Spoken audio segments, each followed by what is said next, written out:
Handcrafted in Canada, Hardline's ice pad has revolutionized curling for over a decade. Engineered with top-tier precision and durability, it is backed by an unmatched 10-year warranty. Designed for curlers at all levels to sweep effortlessly with maximum efficiency, it is trusted by the world's best curlers, including Olympic and world champions. It is quite simply the best brew in the game. Hardline. Join the revolution.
runs of success that they've had. Looking at some of their games last year, they didn't really play much for top 25 teams. So the opportunity here to get some experience against some of these teams, especially before the playoffs, really gonna be fun to see what they're gonna pull out here, and how this kind of helps prepare them. So McEwen just playing soft weight, just like a maybe hack board, just trying to chisel in, bump, bump. Oh, so close. Needed to curl a half an inch more. So close. Just caught a little too much of that first red and missed the angle by a sliver. If that curls just a bit more, he taps that red up, probably good enough for shot. However, it does make it difficult for a second yellow point. Either draw the side of the button or play a tap, but it looks like they're opting for the draw. Just should be okay playing if, as long as they're just playing the correct weight here, that they shouldn't have to worry about bumping red into shot, but just got to be careful you don't crash too soon on that top red and that's just barely biting the forefoot. Yeah, that would be pretty bad luck, but this is one where if you think that's going to be part of the if that's a threat, then you can give up on it early and make sure you hit your top yellow and not chap the reds.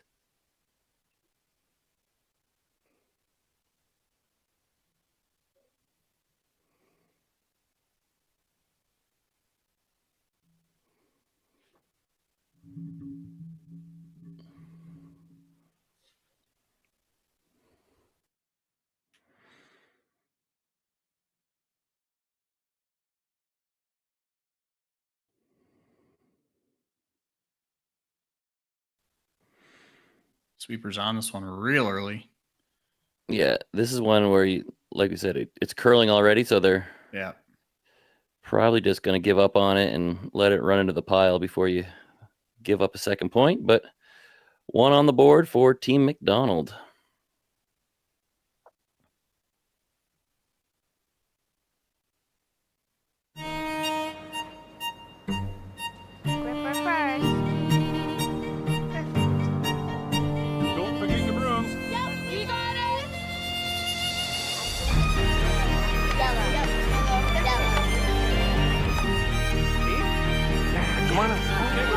What do you got? You got one, you got two, Just one more throw, please. You make moments like these possible.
And we are back here in the second end. So we had a force of one for McDonald, which means the hammer flips back over to Mike McEwen here into the second. We see ourselves getting a classic center guard, corner guard start from the two teams.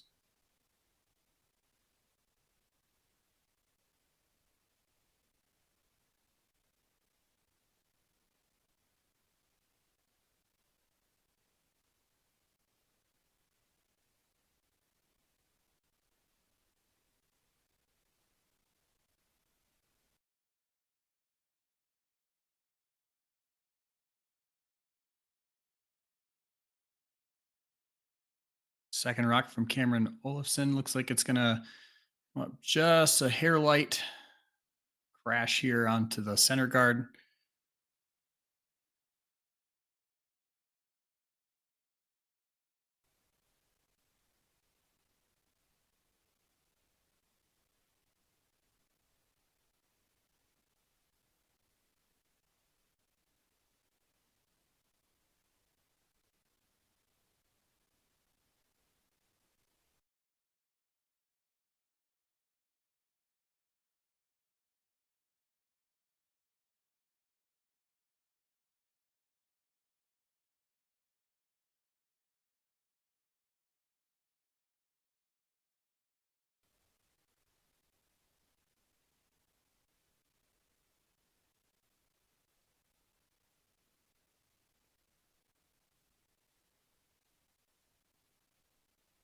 Daniel Marsh does make the hit, rolls over, but finds a way just to be right in between the red and the yellow rocks. It looks like they have about a rock and a half there, maybe a hair less than that to make through for Elias's first rock here.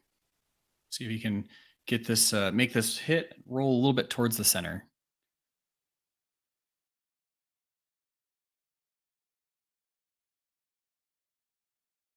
Great job to hold that line from the sweepers there.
With that rock spilling out, now an opportunity for McEwen to kind of get the end set up a little bit more how he wants it to be set up. Kind of go on the offensive now with Hammer. Just going to try and draw right under that corner guard, layer between that red-yellow port.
Really nice weight selection there. I like that down weight. It's tough shot to hit, to be able to hit that and stick around.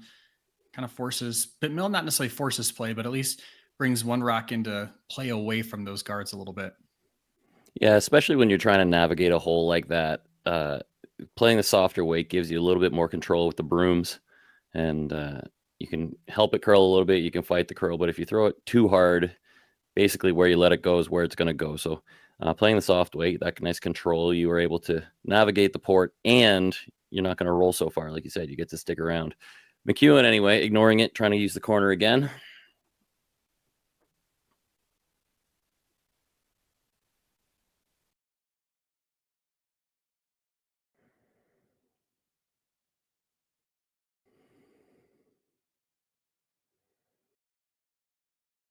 Through the hole and just need to finish it. Walk it right over.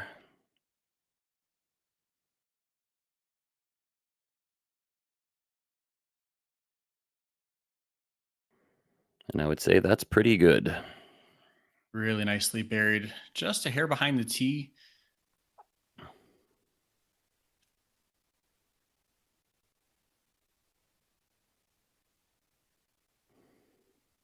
If you're McDonald, do you need to tap this, or even if just coming down to it, is that still just fine if they just come right down to it? I don't think you have to move it at all. If you can lock it on and be shot, that's a really good result. A little bump's not too bad as long as you don't move it too far, but I think ideally you want to be frozen an inch towards the center line. Mostly buried and locked on would be really good for McDonald here. This has a long way to curl, though. Yeah, it looks like he kind of set it out a little bit on his release. Now it's game on for McEwen. You're going to see him lob another one in behind there. Especially with those guards staggered the way they are. This is where you can get greedy. Yeah, those angles are set up really nicely to have anything behind it be really nicely protected.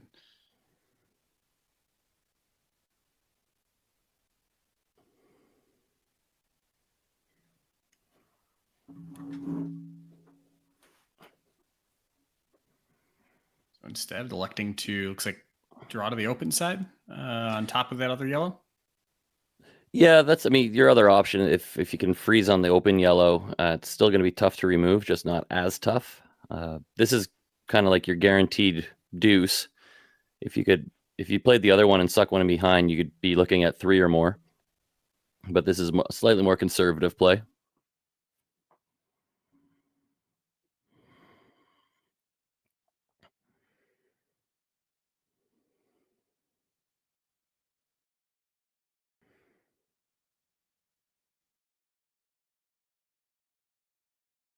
The rock just had a little too much legs on that rock coming down here. Yeah, just a little heavy, and thus didn't grab the curl early enough. 6 feet less weight, I think that's perfect, but was not to be. So now a little get out of jail card for Team McDonald.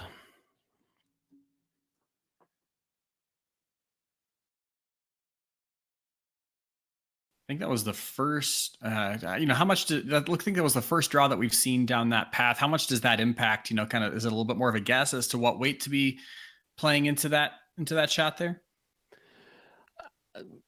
Could be. Like you'd think at this point, people would have a pretty good feel for all the pass and second end after they kind of used the whole sheet in the first end. So no, I just think that maybe Flash got his guess wrong, and I don't imagine the path was too much different weight wise.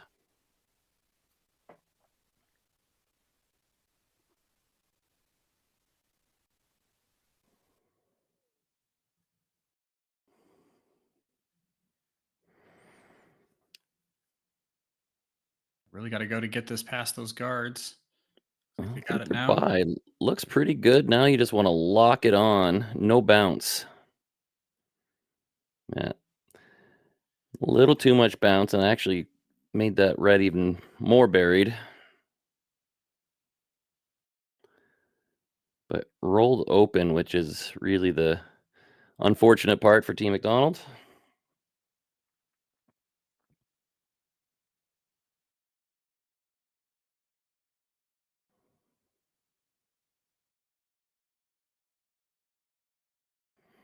So I think the question here is which way is the better roll? I feel like rolling back towards the center might, just to keep some separation between those two rocks, between those reds, might be a little bit better. Either way is fine, honestly. I think if you could roll under and lock it on, that's really going to put the screws to Jordon McDonald. I don't think that's what they're playing, however. I think they've got a little more room to play the roll back to the center line side. As long as there's no double, you're keeping your 2 or more in play.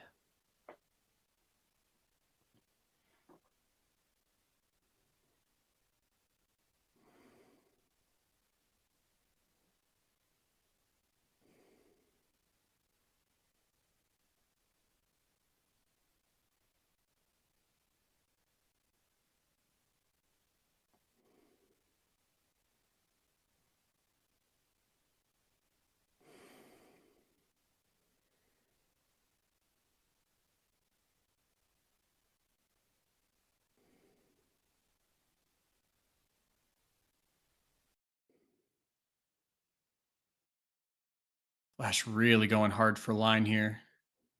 Yeah, so this is where you call plan B. If you can get the other roll and chip it under.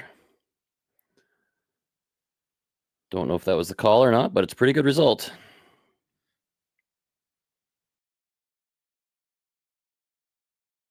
Now it's decision time for Jordon McDonald and how he wants to play at this here on his last rock. You can maybe see just an inch of that back red. Probably not enough to throw any weight at. But if you ever got a piece of it, you might be able to get both reds moving, but it's so difficult. So they're just going to play that heavy, maybe draw a little freeze, maybe a little bump, but try to play spoiler here to McEwen's big end. Yep. I think if he plays essentially the same weight he just played on his last one, where it came down a little bit heavy, now you could essentially use those two reds to create a little bit more of a pocket for yourself. Yeah, almost the same shot would do exactly, even just a foot less weight. But like you said, if you can rattle those reds around and keep your yellow in front, you'll have a little backing that will hopefully save your end.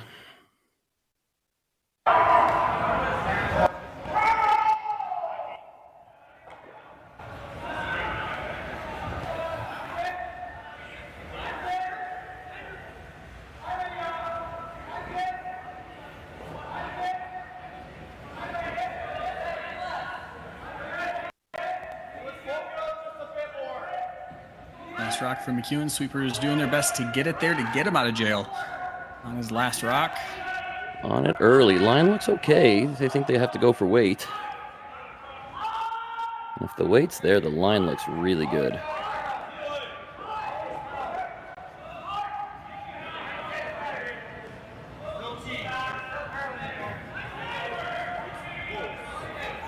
Not enough for shot. Maybe good enough for second. Yeah, certainly from the overhead, certainly looks like it's yellow sitting second here.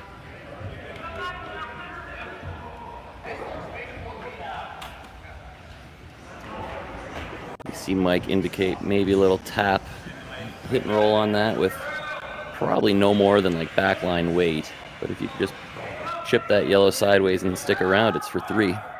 Exactly. You don't need to move it very far. You just have to move it as long as you hit on that, probably what you can see with that soft weight.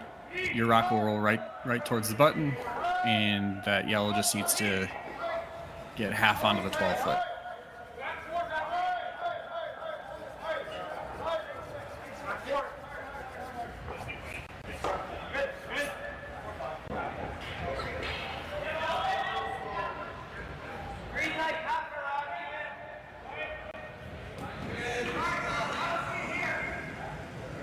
Yeah, again, I think probably just through weight, back line plus, but try to hit the chunk you can see and stick around.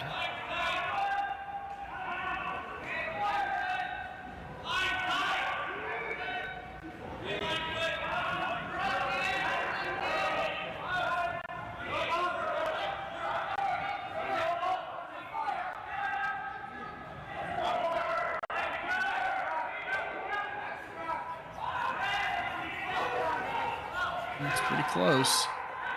Got to get it over. Sneaks by the guard, gets a chunk, sticks around. Nice shot for three. Wonderful shot from Mike McEwen here. So that's going to be a 3 for Team McEwen as we head into the third end from Edmonton.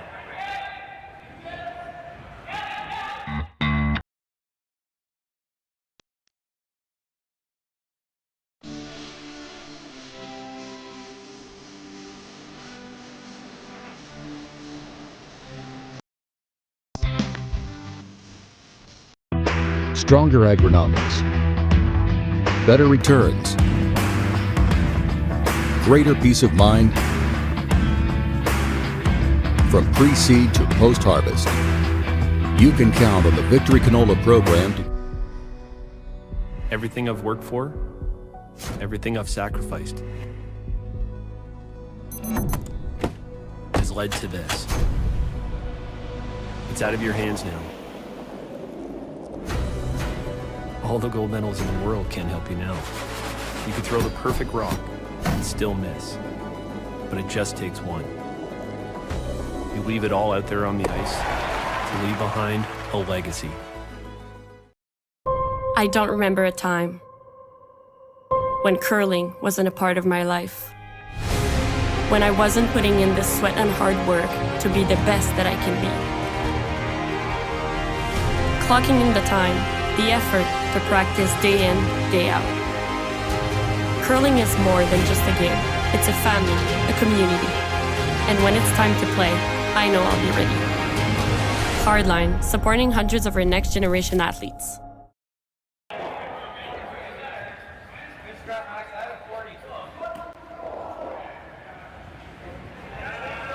Welcome back. After 2 ends, Team McEwen leads 3-1 over Team McDonald. Here from the Saville Shootout, presented by Curling Stadium. This is not the first event for either team. Team McEwen 2 weeks ago was in Scotland for the Euro Super Series. They went 1-3 there. That event won by Bruce Mouat, because what hasn't Bruce Mouat won at this point? Yeah, they're having a pretty good run over the last few years, but not unbeatable, but certainly at the top of their game. A great example between them, Retornez. You're seeing a lot of just what, incredibly powerful front end, how important that is. And I think that's another thing that you can kind of see with these teams here, especially like you see like Colton Flash, for example, throwing third but staying on the broom for skip rocks. Just so important to have that powerful sweeper that's going to just guide rocks to wherever you need them to go.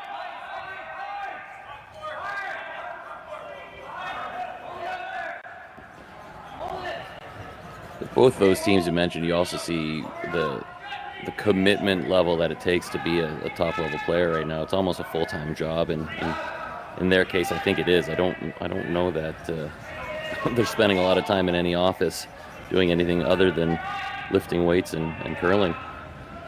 What a life! What a life to be to have that. I see Instagrams from the golf course every now and then, so I guess they're not curling all the time. That's their cross training, probably. Yeah. So once again, you see the center guard, corner guard going up, and McDonald opting to use the corner early, which I'm a big fan of. I think that's something that I've seen quite a bit, especially at the club level. You'll see people put up a corner guard and then just never gets put into play, never gets used. So it's always nice to see the efforts of the lead get utilized as they make the perfect corner guard and then make the come around right after. Yeah, that's one of my absolute pet peeves is people who throw the corner and never look at it again.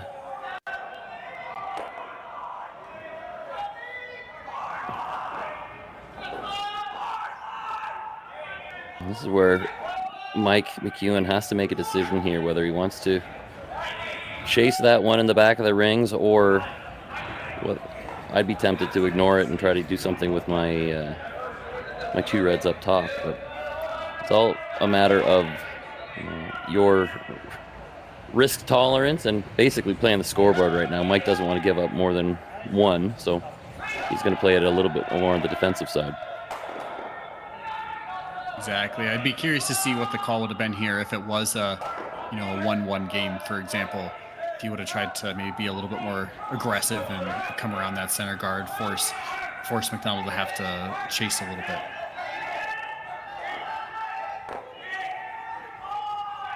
Instead, kind of just pops open here. Yeah, it's not a great result for him. He didn't get rid of the backing, and you rolled open, and you're not frozen to it, so you're just giving McDonald a chance to get another one in there and potentially be sitting two with at least one of them buried.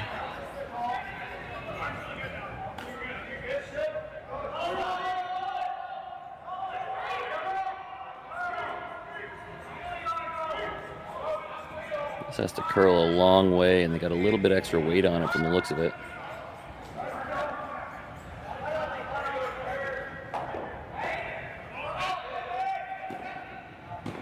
To move that red. Looks like it did clear the rings.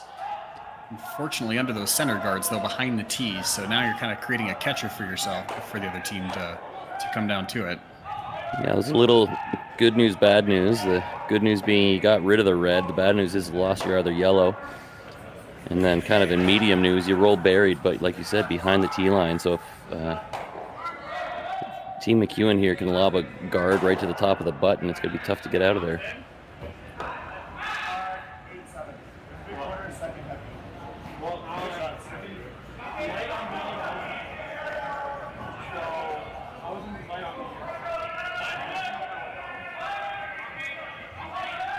Makes this freeze. We got to be careful. A game of mixed doubles might break out here.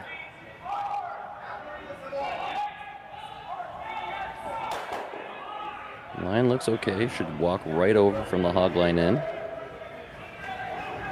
Just want to get full 4 top button. Great scrub, but not quite enough.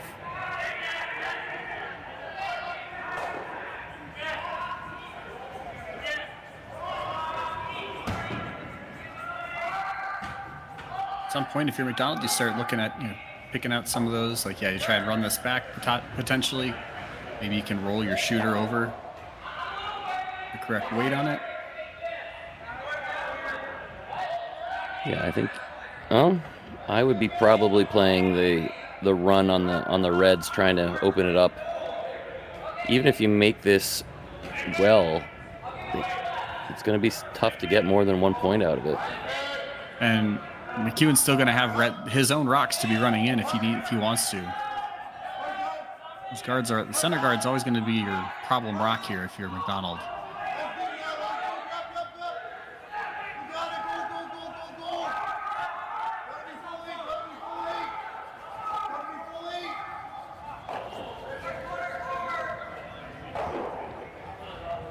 Don't ever want to bounce off. Maybe got away with it. If that rolls another inch or two, then McEwen's probably taking on the double. But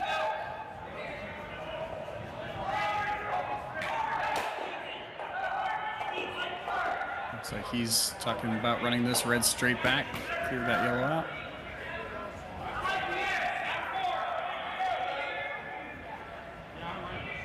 again, this is a bit of a scoreboard call just to not get yourself in any more trouble than necessary. So don't give them too much to play with or anything to get behind.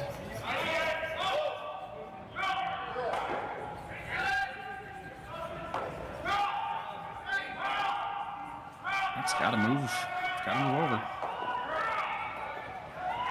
Oof. That was not ideal. Bit of bad luck there for McEwen. Just missed by an inch, but disaster result. And you just buried the top 8 rock for McDonald, and I'm sure that rock in the back 4 foot is open, but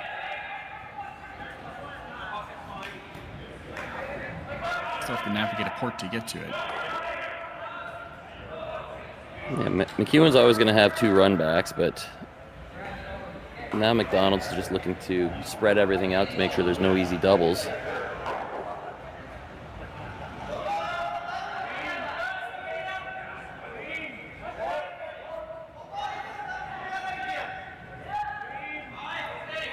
It's to utilize that corner guard once again.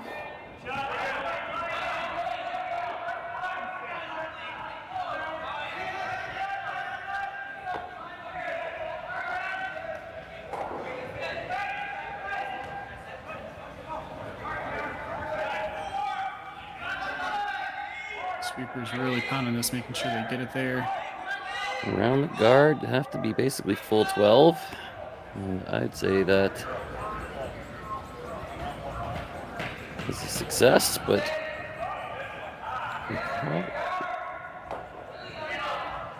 I'm surprised they're indicating for the hit and roll there. I thought Mike would be playing one of the run backs, because I'm thinking if you do it right, you can get a run back double, even maybe a run back triple. Do you think he can maybe even roll right to that rock on the back 4 foot? I think that's what he's calling, but it wouldn't be my first choice. Just considering the placement of all those yellows, running one of the reds back, you're almost guaranteed to get one of them. And if you execute just right, you can get 2 or even 3 of them. Yeah, absolutely. He hit the center line red, just like he indicated, and just a little bit on the center line side. Just like that, and they could all go. Yep. Right, come across the face of that back 4-foot rock. So that is what they're playing here.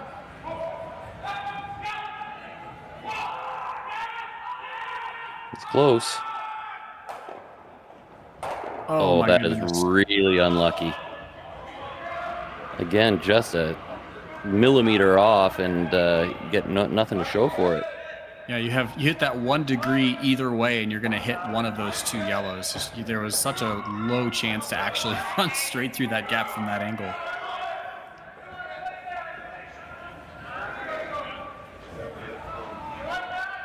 Yeah, that is.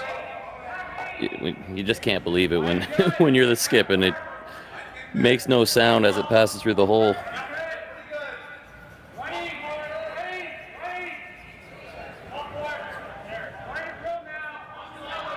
It's a very lonely feeling for everybody, both for the skip calling the line on that shot and for the thrower, wondering how in the world did nothing connect. Yeah, and the worst part about the thrower in that case is I didn't throw it that bad. I was, like I said, a millimeter off, half an inch either way, and that's a pretty good shot, but the wrong point of contact. However, guard's out of the way. Now it should be an easier double until they put this one back.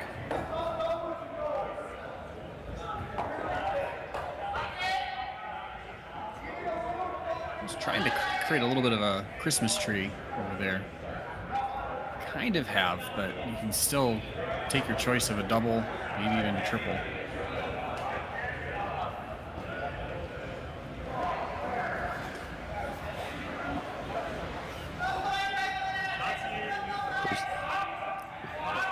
Doubles are definitely there. You can definitely get 2 going, but then you're still looking at probably giving up 2, if not 3. So Mike's trying to figure out, how do I leave my shooter in the best position and ideally get rid of a couple of those yellows.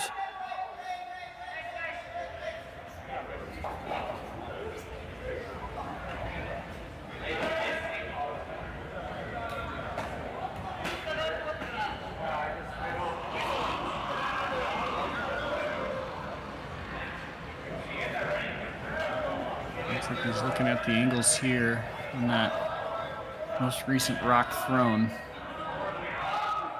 If he looks at it at that angle, he's going to lose his shooter. He should lose his shooter on that. If he just a sliver high nose into the one on the top of the button, it's tough not to jam straight on the back 4-foot rock, but you could probably get 2 going for sure, and depending on how hard you throw it, you might get that second one spinning. Your shooter should stay because it's essentially a nose hit.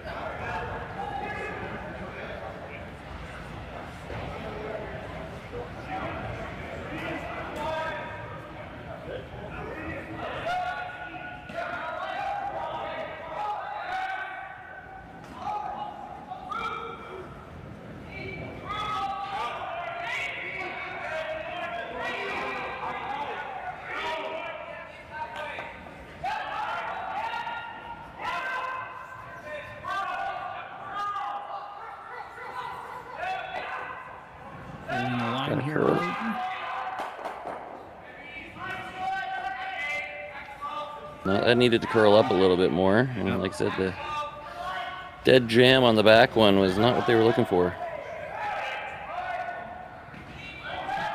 And now those top 2 rocks are basically impossible to double off here, so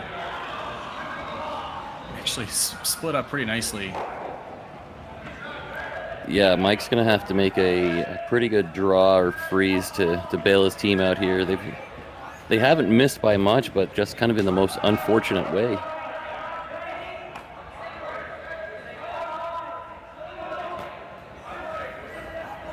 I think McDonald needs to just be careful not to put this in an easier double position. Yeah, don't make the shot for Mike. Don't give him a chance to. They've come really close to making a couple of these shots. Don't reduce the amount of error that he can make here. Yeah, if you ever draw to that side, I think you still have to. I liked the play around the center. Just even top 12, maybe half tucked behind that red. Because you know Mike's going to have to play a perfect freeze on that top 4-foot rock. And if you leave it for him, he's going to make it. And then you're going to have trouble getting more than 2. and if they do draw to that open side, is Mike still, what do you think Mike's going to do in that point? Is he going to still probably try to play that freeze? I think so. I mean, that's your comfort level. How comfortable are you throwing that perfect freeze against 4, which if you don't make could be 5? He could take on another hit and roll or something like that, but I imagine he'll probably play the freeze one way or the other. Like I said, if you throw one on the top 12 on the center line, take away that freeze, maybe McEwen makes a double, but you're still probably scoring 3. This is giving him an out, and we'll see if he can take advantage.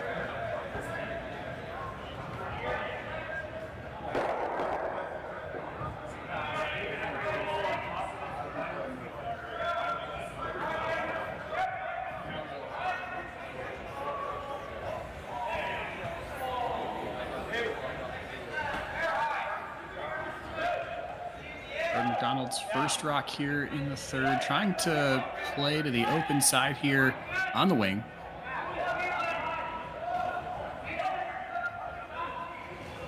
Want to make sure it's deep enough that you don't give another double for them,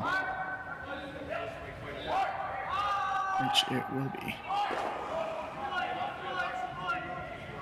Yeah, no hesitation there from Mike. Puts the broom down already. They knew they were going to be throwing that freeze. And this was always going to be the risk when you draw through the draw to the open side, that you knew Mike was going to take this on, and if he makes it well, it's going to be tough to. I mean, you could probably draw a 4-foot for a second point, but if you were looking at a 3 or a 4, now it might be just a single. How much of that risk tolerance do you think changes based off of, the fact that it's 2 undefeated teams that, going to be moving on to the playoffs? Do you think that changes a little bit if there's, maybe an elimination at play? It could. I think both of these teams know they're through the playoffs, and so in that case the pressure's off, but it doesn't mean you want to win any less. I just think that's maybe experience talking. I think almost giving McEwen's team too much respect if they bunch all the yellows together. I mean, don't get me wrong, they're a great team and they'll probably make a couple of them go away, but there was never a shot that they were going to get all 4 of them going. But you're going to leave him this all day, and not quite good enough. There's still going to be a shot for 4.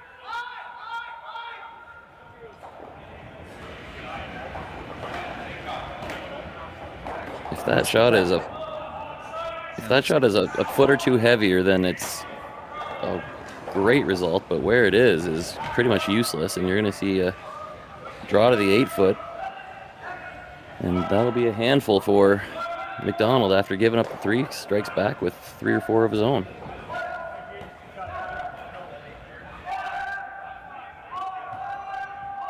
And based on the overhead, certainly looks like Red's out counting that 4th yellow rock, so should be a draw for 4 here. I'm sure they'll take a closer look, or McDonald will probably take a slightly closer look here at once Skip's rock comes to rest.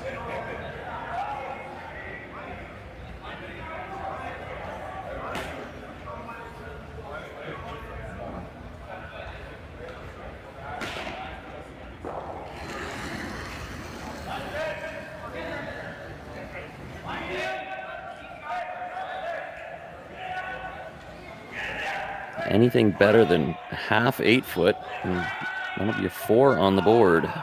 They seem to like it. They're just walking it in.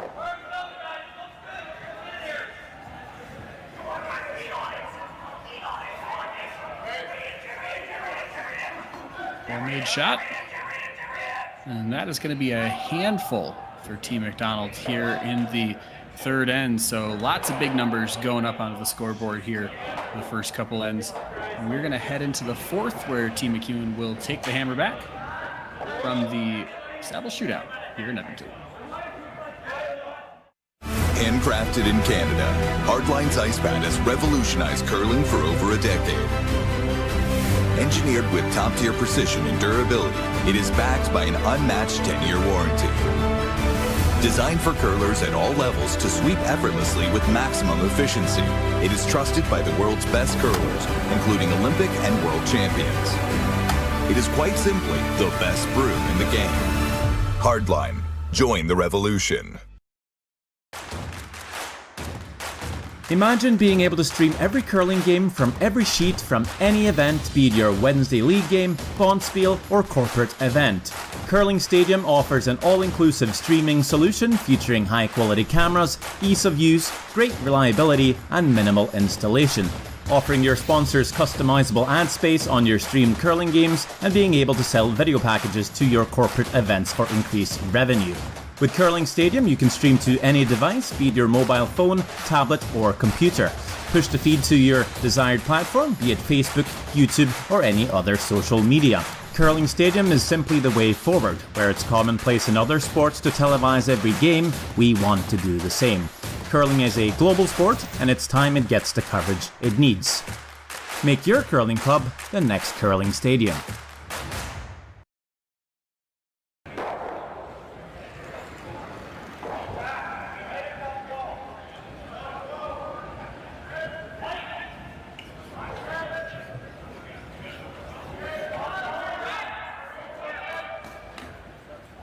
Welcome back to the fourth end, where we've got Team McEwen with the hammer against Team McDonald out of Manitoba. Find ourselves in the fourth end, a 4-spot from Team McDonald put up in the last end. So we've got a 5-3 lead for Jordon McDonald's rink. Yeah, just a couple of microscopic misses by McEwen turned into a big number for McDonald, but still a lot of game left to play. Only down 2 with hammer in the fourth, so nothing to panic about for McEwen yet. But yeah, that kind of came out of nowhere. Well, that's what you like to see, especially from these young teams as they're trying to take that next step. That's really where the growth comes from. What if your opponent makes a mistake, making sure that you capitalize on those with made shots, and they're really making sure that they took advantage of every miscue.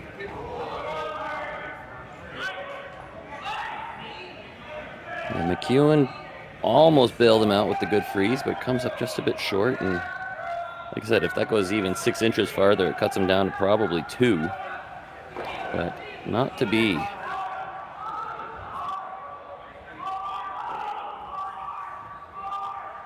McEwen trying to come down, play to a freeze here on Daniel Marsh's second rock, and just bounces off a little bit. So a good freeze here from McDonald's, and they could have the angles really set up for to put some pressure on McEwen here early on in the fourth.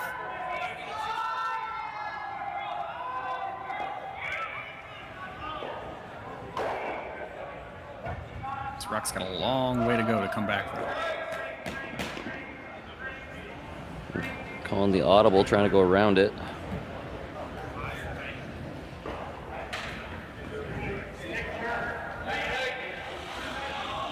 Not what they were looking for. Actually makes it a better shot for McEwen.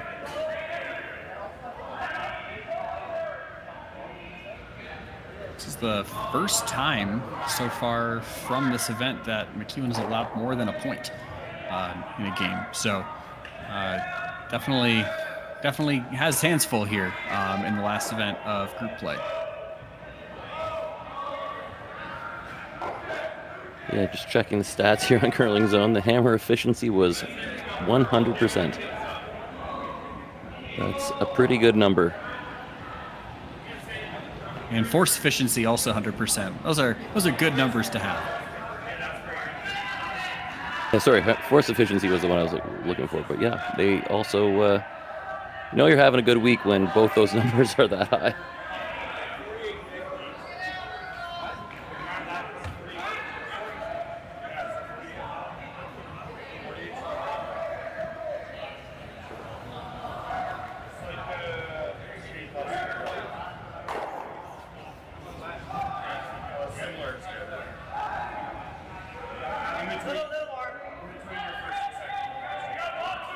Angles are set up a little bit better now for McEwen, especially after that first the miss from I think it was Elias with that miss, just kind of bouncing off of that, making the corner freeze for Mike. So now chance to really get a bunch of reds loaded in here. Yeah, interesting that McDonald's not even trying to rearrange those reds. I mean, there's nowhere they can really go, but you can at least move them to change up the angles a bit. They're trying to get a little tap on the yellow to maybe use the stagger of those reds. Interesting call. Over curling them.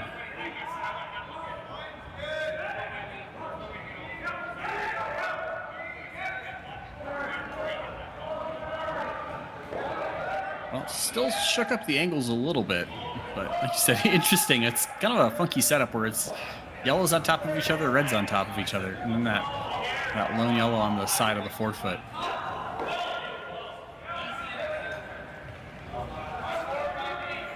Yeah, it's not.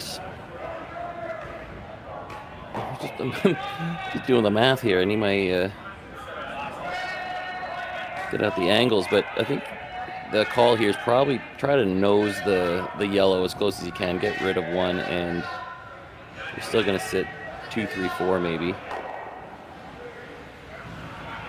Yeah, if you can do that, it's going to be Donald's going to have a little bit of a tricky time. He's really forcing him to play that hit on his then as well. Yeah, and there is no, if you can get close to that center yellow guard, hit the yellow and stay roughly there, there's going to be no easy double. Yep.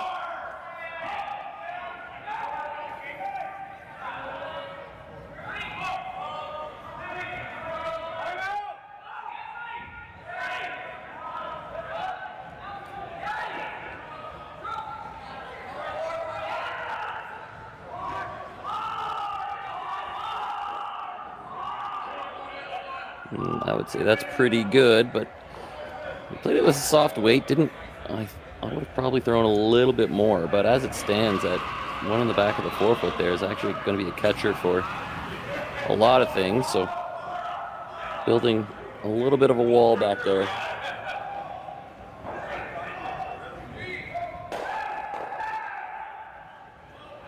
I was just about to say, if you're McDonald here, do you ever try and run that back and hit those 2 reds right in the center? I think that's the only way to ever remove 2 reds here. Shake things up. Yeah, I think that's the call. The center guard certainly isn't helping you right now, and if you ever run it into the pile, you can get a lot of reds moving. Essentially a nose hit.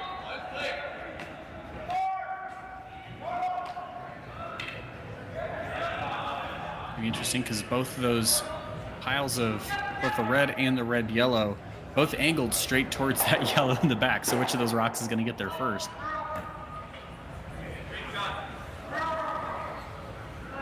Looking for basically on the nose. He's close. Straight back. One red eliminated, one yellow eliminated, and a red goes all the way out to the wing. Pretty good result there. I think that's almost as good as you could have done.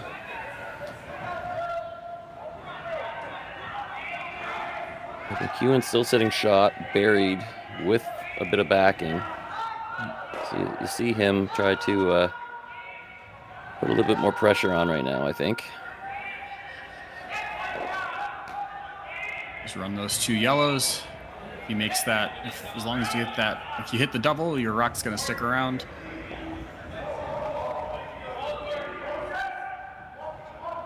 And give you something that you could potentially run back on a future rock as well.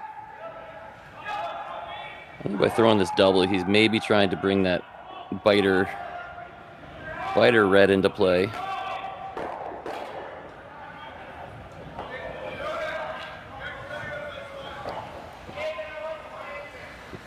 It's a well-made shot, especially after he had the narrow misses on the run back in the last end. Hits this one right on, doesn't need any window of error, makes it about as perfectly as you can make that shot.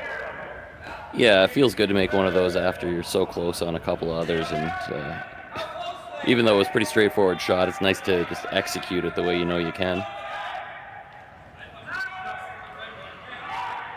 I believe the quote goes, sometimes it's just nice to win one. Yeah.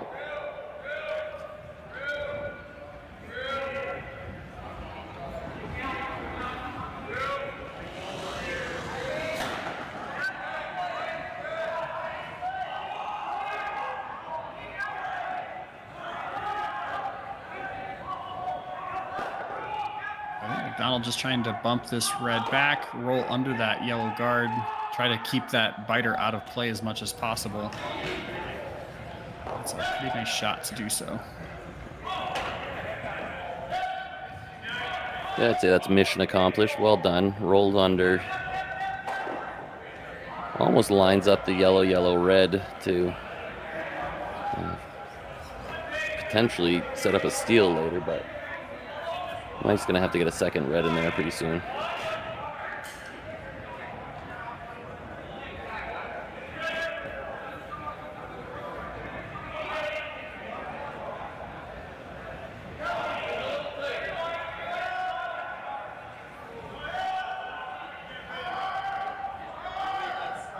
Yeah, it looks like the decisions between the hit, roll under, or the freeze down to it. Like he's settling in on the hit and roll under the corner guard.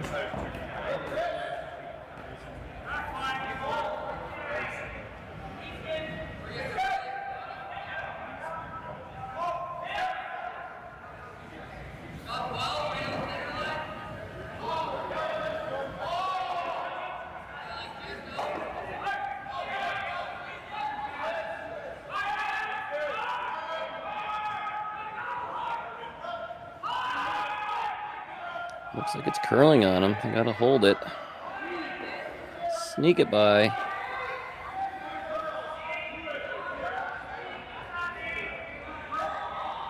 I think they were hoping for a little bit more of a roll there, but not a bad result. Yeah, great hold from both the Marsh Twins to make sure that could not wreck on anything, at least get back to that rock. That's the primary objective, is make sure you get down to it.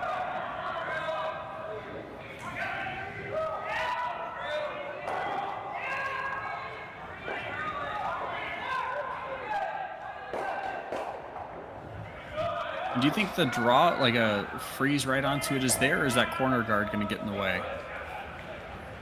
I think that it's there. Again, going back to that risk, what are you willing to take on, and how confident are you in that draw weight? Because it's one of those shots. It's great if you make it, but if you don't, you could be in a heap of trouble pretty quick. But as it stands, I think it might be the only option.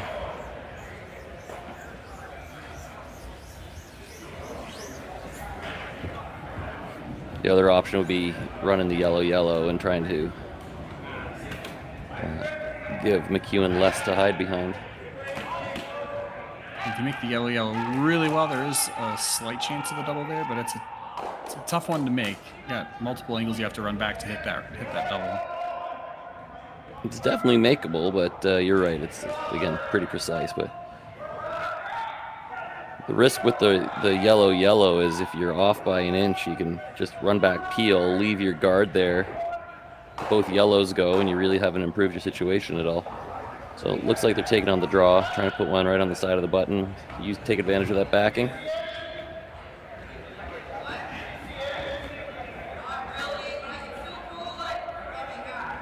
Like you said, there's some risk involved with the shot, but that's why skips make the big bucks. Or so they tell me.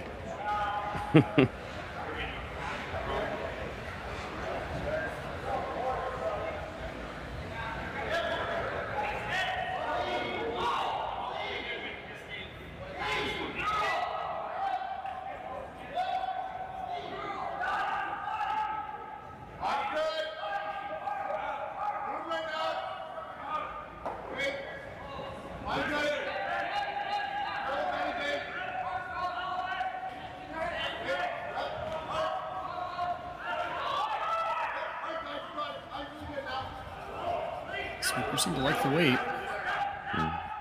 Through the hole. No, it's going sideways. Yep.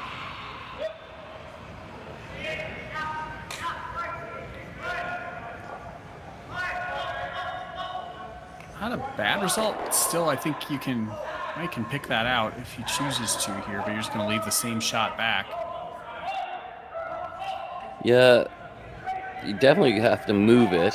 It's just a matter of if you throw a missile and try to pick a clean, you might lose the backing. If you throw it a little bit softer and try to poke it through the hole, you might be able to save your shooter, but I think with that ice, it looks like they're going to be throwing it hard.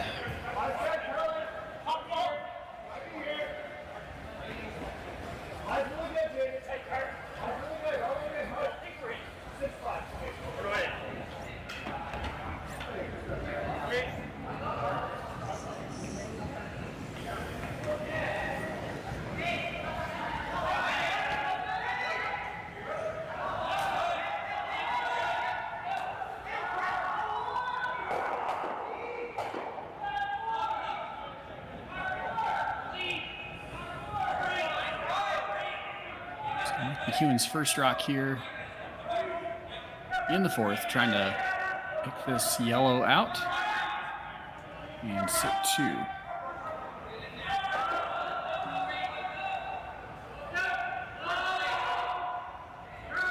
Just needs to clip it. Trying to get a piece out the side door. And that's how they do it. He almost wanted to move that red off the back of the button. If you could have clipped it and just pushed it back a couple of feet, it would have been ideal. But you're just giving McDonald an opportunity to make the same shot a little bit better.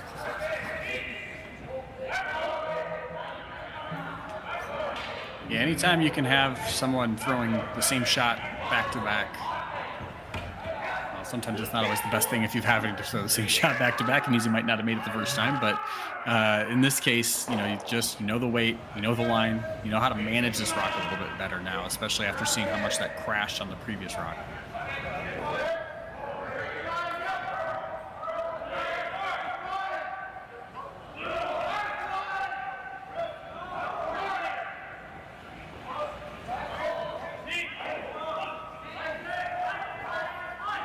This one looks a little tighter right out of his hand. They're really going hard on line here. Can we get it around the yellow? No.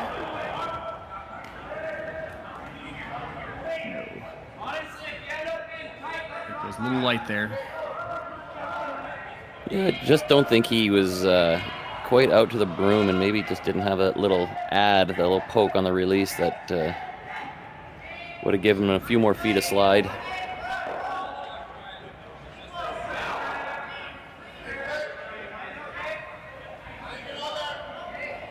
And just like that, could be another 3 on the board coming up for McEwen, and I'm gonna high-scoring game, typical for Football Sunday, but we're getting another field. Field goals all over the place here. Hope you got McEwen and McDonald on your fantasy teams. And this will make sure that Mike keeps up his 100% hammer efficiency throughout the event. So that'll be a fun little stat to watch over the rest of this game and maybe the next couple games here as we get into the playoffs.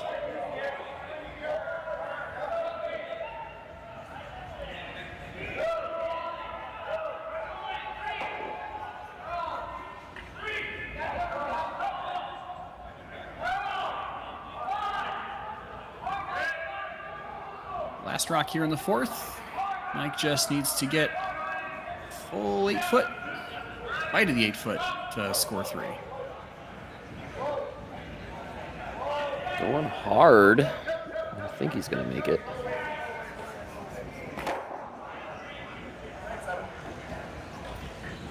Great sweep from the front end. Well done. Right to the top of the 4 foot. They weren't taking any chances on that one. So another 3 on the board for McEwen. Now he takes the lead right back after giving up the 4.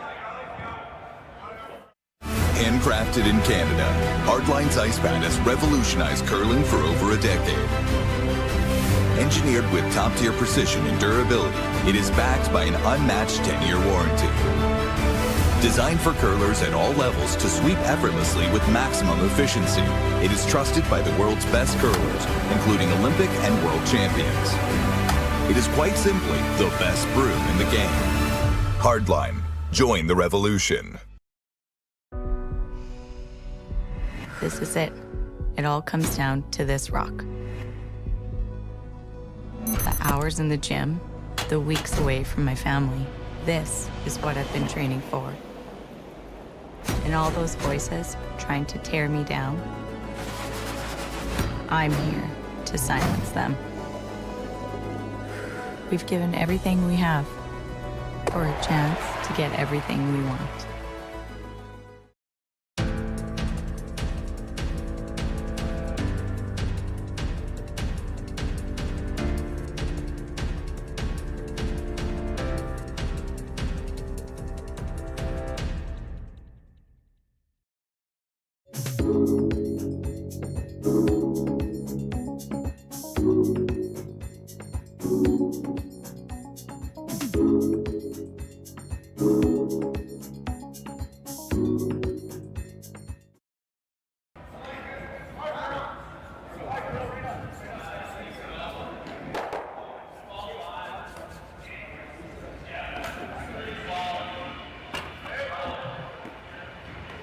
Welcome back to the Saville Shootout presented by Curling Stadium Edmonton. Again, my name is Ben Hoppe and I'm joined by Brian Schick from the Saville Community Sports Center in Edmonton, Alberta.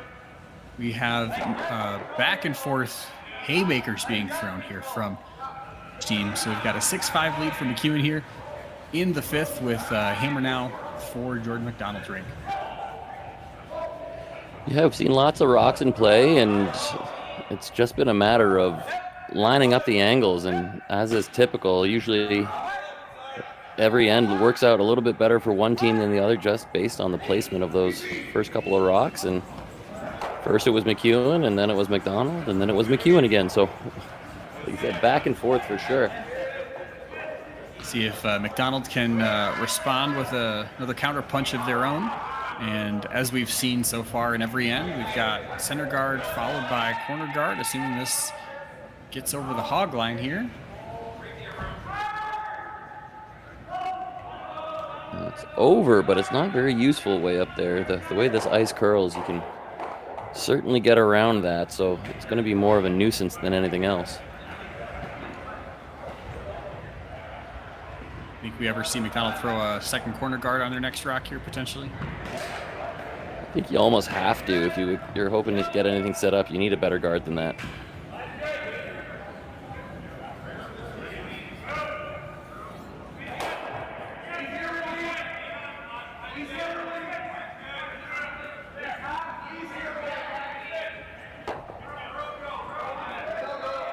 Just walking this one down, get this thing into the top 8, top 4 under the center guard, and mission accomplished. Good pair from Daniel Marsh.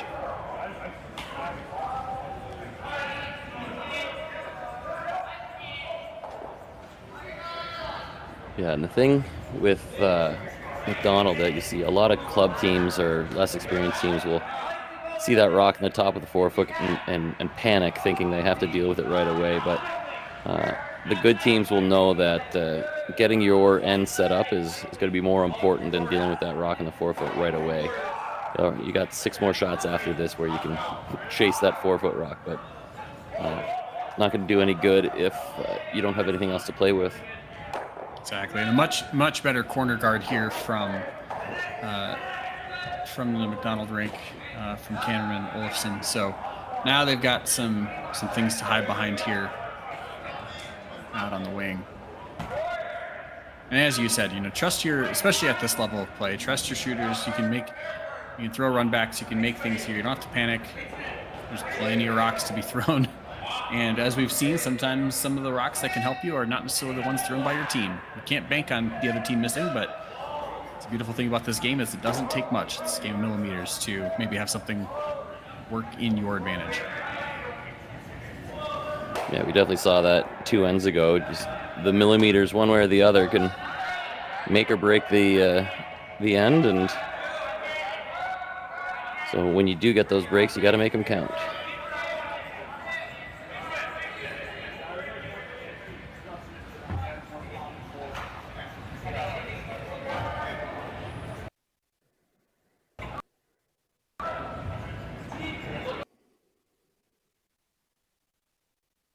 So I've got double center guards at play all of a sudden here.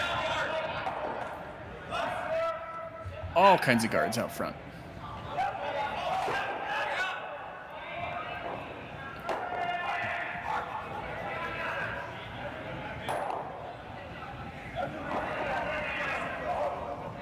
Now we see McDonald making a play on that 4-foot shot, and now there's lots up front to play with, and not necessarily your shots that you have to use, but there's definitely things to get behind if you do it well.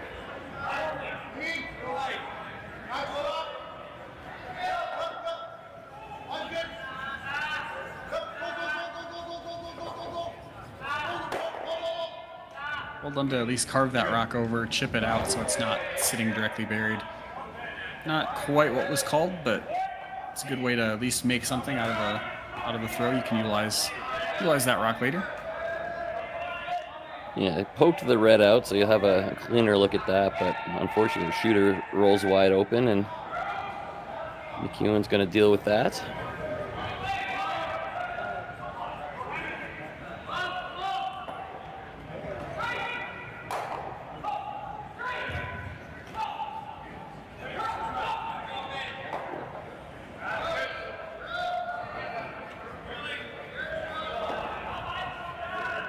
Unfortunately for McEwen, that rock kind of just peeked out the other side of those guards. So now an opportunity for Jordon McDonald to make use of those corner guards that he has in play.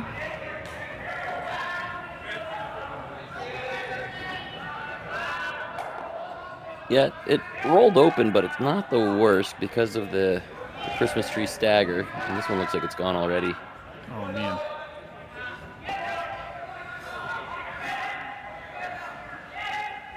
You have to assume that grabbed or picked right out of his hand, but it kind of took a funny rotation there. Always unfortunate when that happens. Unfortunate reality of the game sometimes.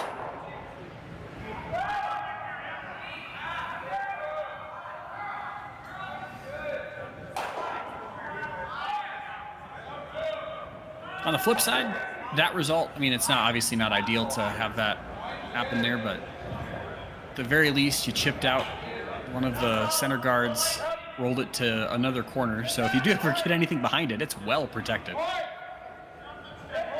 Yeah, it wasn't a total loss, but obviously you probably thought you deserved it a little bit better.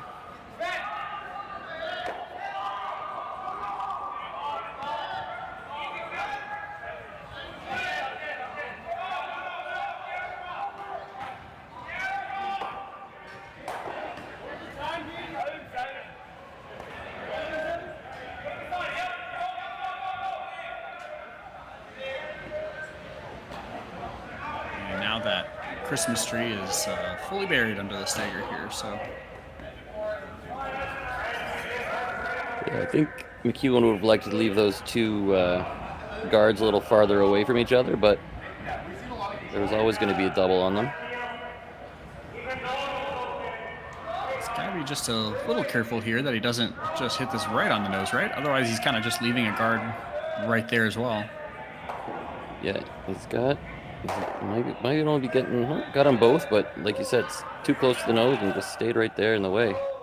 I don't know that he could have hit that a whole lot more on the center line side and still gotten both guards out though either. It's kind of a tricky spot.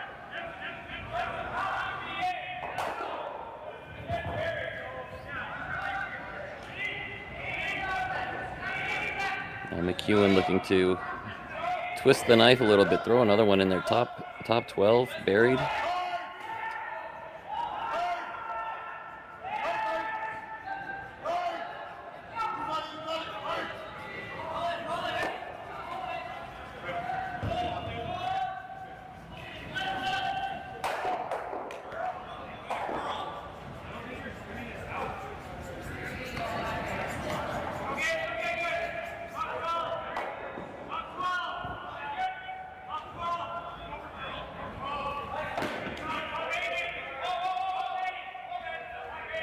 That seems to be pretty close here.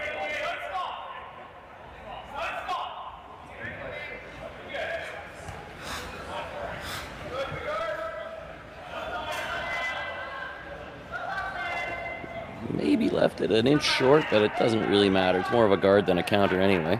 Yeah. Highly doubt that rock will be there by the end of the end at least. But it will do its job to at least protect those Reds in the back.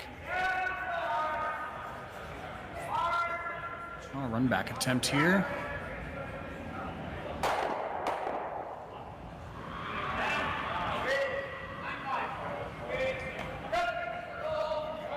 Mission accomplished for McEwen. That putting that rock where they did meant that any run back was going to leave the shooter.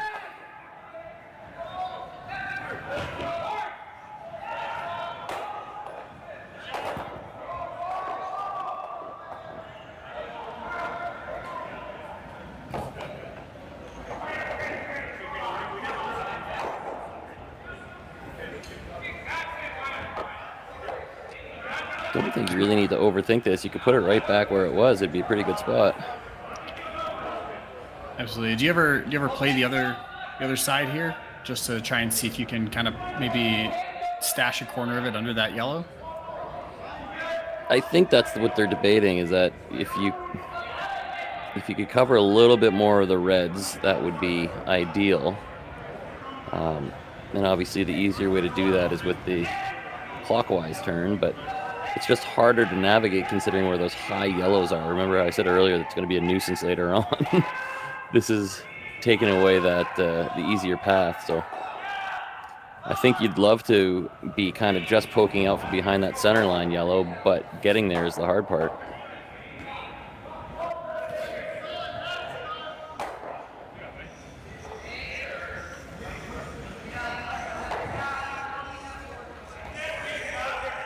Now some discussion of just blocking off the 4-foot, seems like, on all sides. And back to where we were, looking at the top 12 again. Yeah, you've got a couple of options here. Even I would try to throw about the same shot. Just try to bite, top 12 on the center line. If you over curl and kind of poke out the other side, that's great. If you leave it a little high and take away a chunk of the 4-foot, that's good too. I think the important thing is know what you're trying to do. You can't have so many options that you get caught in the middle of all of them. Yeah, and I feel like coming into, they briefly looked at, can we just draw in and really block off the 4-foot? Part of me feels like it's just one rock too soon for that. I feel like you just leave that for the last shot. If you can freeze one right on top, split the center line, freeze on top of the red, they'd be pretty good at this point because yellow's running out of time to move them all.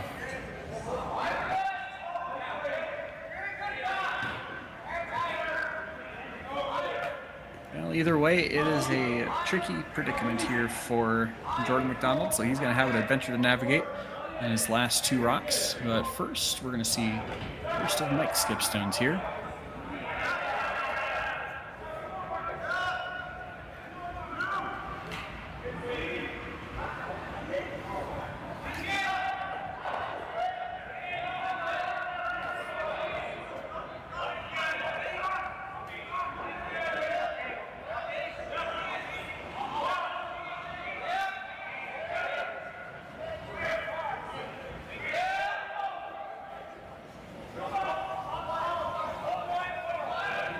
Right into the pile, it looks like. Yep. And left a little space, which I actually like. It makes any combination on those reds really difficult, considering the pieces you could see. Yep, absolutely.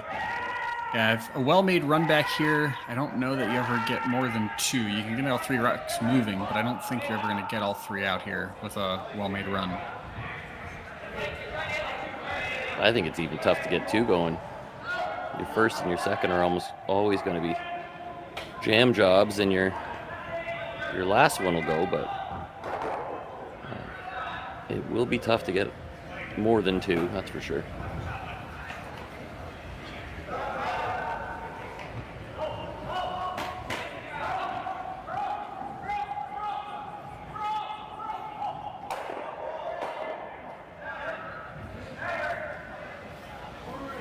just missed. I think if that stays a quarter of an inch higher, you might have gotten the second one to go, but just grazed it on the way by. Does kind of remove a little bit of, now I'm sure the stagger's going to come back, but creates a little bit more space on the button for his last shot. So, I mean, I'm assuming they're just going to be playing on Burns' last, just going to be playing that counterclockwise draw. Yeah, that was pretty much always going to be the case. It was looking like that was shaping up about 6 shots ago. Yeah. The only way that McDonald was going to score is put it on the pin. Yep, just moving that one over just creates a little bit more space. Now, obviously, you still have to navigate your now the rock you just threw that run back, but it moves enough, it finishes hard enough that as long as you clear that yellow, you're still going to be perfectly fine getting around it. Yeah, if Mike can get one in the way here, then it'll be forced to draw a good chunk of the button to score.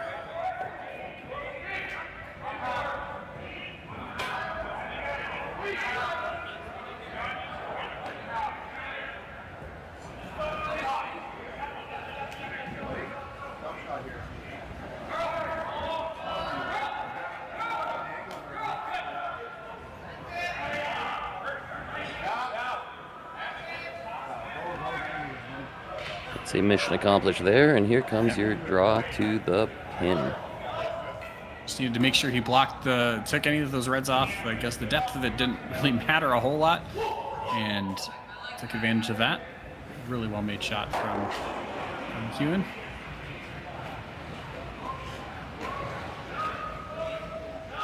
And a big piece of the button here to make sure that he gets his one for Jordon McDonald.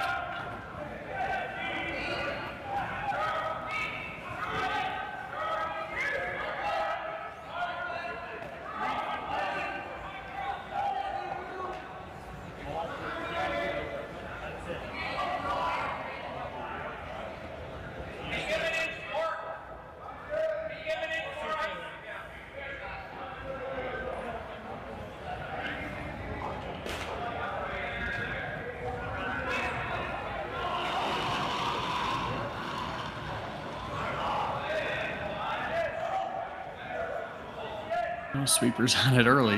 That never gives you much confidence. Never the best feeling, but sometimes they can drag it. Line's all right, but I don't know if it's got the legs.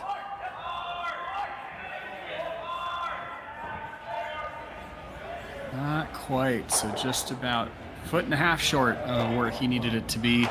So that is going to be a steal of 2 for Team McEwen here in the 5th. So McDonald will have a chance with hammer once again here as we move into the 6th then at the Saville Shootout in Edmonton, Alberta. Gripper first. Don't forget the brooms. Yep, you got it. Yellow. Come on up. Well, what do you got? You got 1, you got 2, you got... Just one more throw, please. You make moments like these possible.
Thanks again for joining us here. We are in the 6th end of the Saville Shootout. We have Team McDonald versus Team McEwen. The hammer stays with Team McDonald after McEwen stole 2 in the 5th. And that leads us to see a little bit of a different play from the get-go here in the 6th end. Yeah, I was about to predict that you'll see McEwen shifting into a little bit more of that defensive mode, and you see it right away, bringing play into the 4-foot instead of throwing the center guard. McDonald, however, still forced to try to throw that corner. He needs a big score to stay in this game. Do you think this will be a situation where we maybe see like a double corner guard setup for the McDonald rink? Yeah, I think so. That forces McEwen to put his 3rd rock somewhere, and then you've got your 2 corners, 3 rocks to play with. That's how you're going to generate a bigger score. I think the mistake at this point is going to the house too early, and then McEwen can just start hitting.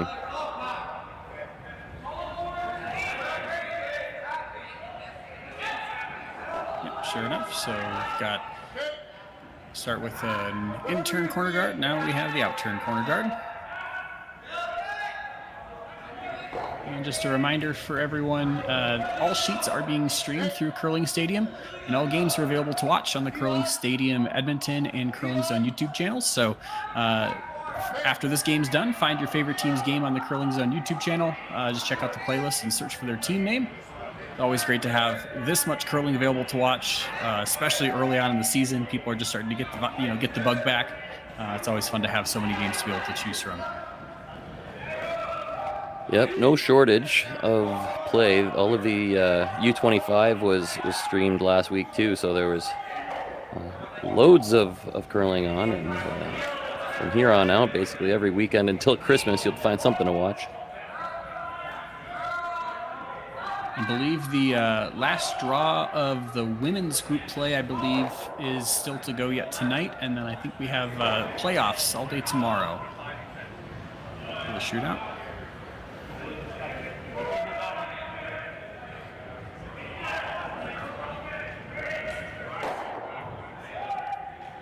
So sure enough, we've got double quarter guards. McEwen came in on their first 2 and then throws a center guard here on their 3rd rock.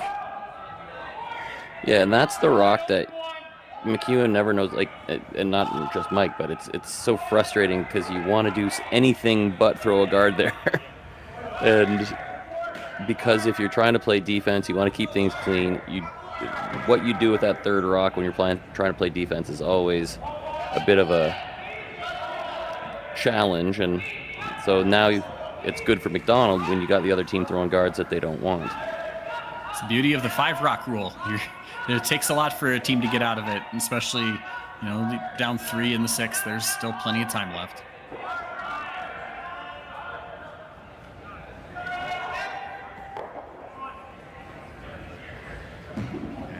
Just maybe a hair light, just crashes on that center guard.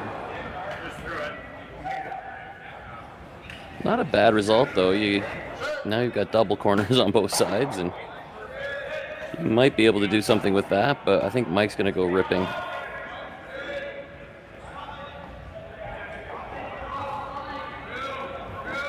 Looks like they're actually going to put a center guard back here. Mike just wants to make sure we have some fun. Yeah, seriously. It definitely makes it a little less predictable. I thought he indicated that he was going to call for the double peel on the yellows, but I think he changed his mind.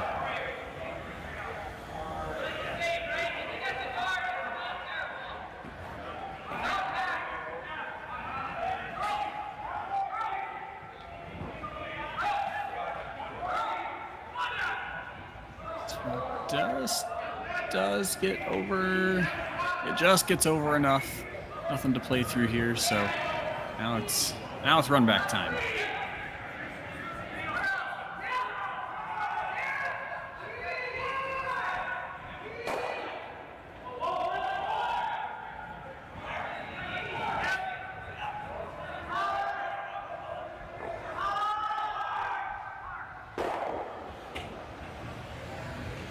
And just misses, off by a sliver. Oh man, that is just so well thrown shot. Just sometimes you just can't get the bounces you need. Now Mike is just going to step on the gas and be like, well, I've got my 2 pretty much wired. If I keep throwing guards, you're going to have to do something special to score.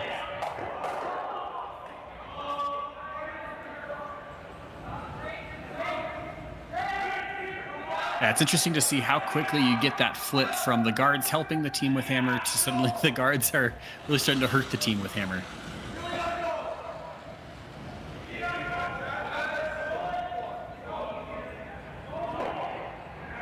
Yeah, eventually you just turn into, we said that you might want to play defense, you might keep it clean, but defense by scoring a couple of points is pretty effective as well.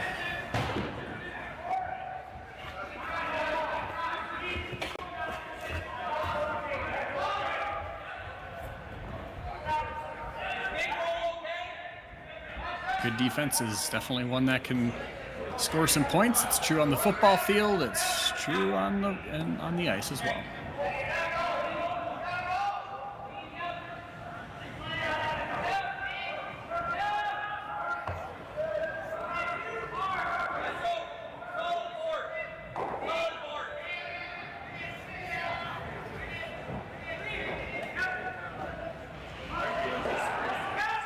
Taking on the run back once again. There we go. Nice shot. And got all 3. Beautifully thrown shot.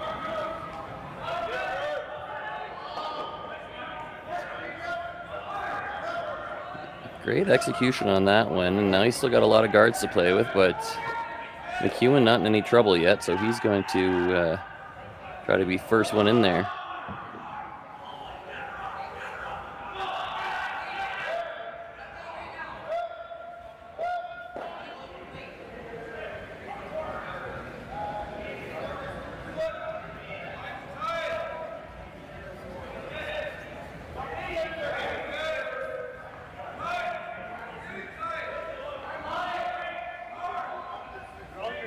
Marsh's really going hard on this to make sure they get this as far as they can.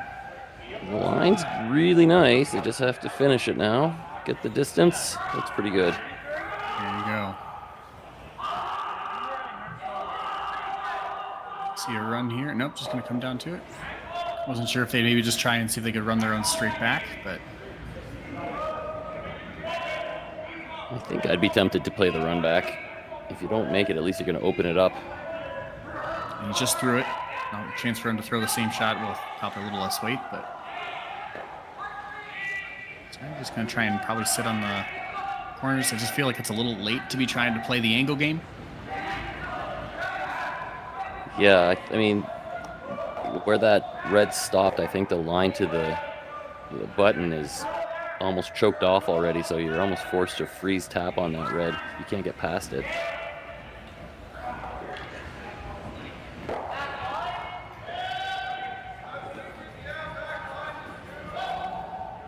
And lights. Dallas Burgess not thrilled with himself, leaving that one short. Supers did all they could with it. And they kind of half buried their yellow rock as well. Makes any of those run backs pretty tough now. Yeah, there's really no angles there.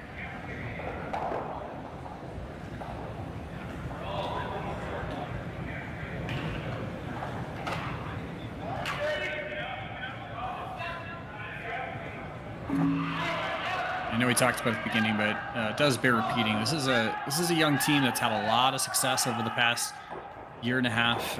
Just last year, they were top-ranked top Manitoba team out of 2, I think, teams that came into the Canadian Juniors, and went 7-1 in pool play. Lost to the other Manitoba team, skipped by Jace Freeman in the quarters. So this is a team that's been on the up and up, and just winning the U25 Next Gen Classic last week. So this is a team that's they've shown a lot. Even in this game today, they've shown a lot. They can hang with the top teams. Yeah, I actually spoke to Jordan after the U25, and he was saying that this, obviously their first year in 3 of the 4 of them have aged out from the junior level, so they still have 1 eligible junior player, but because it's only 1, he didn't want to break up the team on that account, so he's kind of forfeited his last year of juniors, and all 4 of them have dived right into the men's game, and so they're obviously no stranger to competition, but nothing like running into Mike McEwen in your first men's event. Iron sharpens iron, right? I think that's it's a great thing too. You see them kind of foregoing that, even though the one player has that leftover chance there, 1 year left of eligibility for juniors. I think there's something to be said for having consistency in the roster, especially for younger teams. But that consistency for those teams, I think, just is so huge to. It's going to be their best chance of success early on, is to have that opportunity to be with the same people, know how each other operates, know how to communicate with each other. And I think that's going to breed success. I'm sure these guys have played Mike McEwen in the past, all being Winnipeg teams. So I'm sure it's not the first time, but this is the first time as men's level curlers. It'll be fun to see how they do in the gauntlet that is the Manitoba Playdowns this year.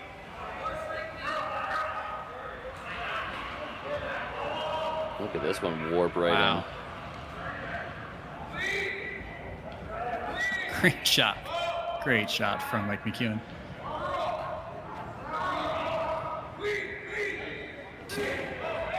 No hesitation, because there's nothing to lose here, really. McDonald immediately indicated they're playing a run back on the center line, yellow, trying to stick it on the one that Mike just threw. Which they didn't really have a shot on a run back of anything until he threw that rock, actually. So actually gave him something to work with, because I don't really know. It's really hard to tell from the overhead if they have an angle on the one that was on the center line or not, or the red on the center. But as soon as that rock came back there, it created a usable angle for him. Yeah, you never want to make the shot for him or give him something easier, but if his only option is a 12-foot angle run back and to stick it to potentially get a point, I don't think Mike's too distraught over that. No, I think you're right.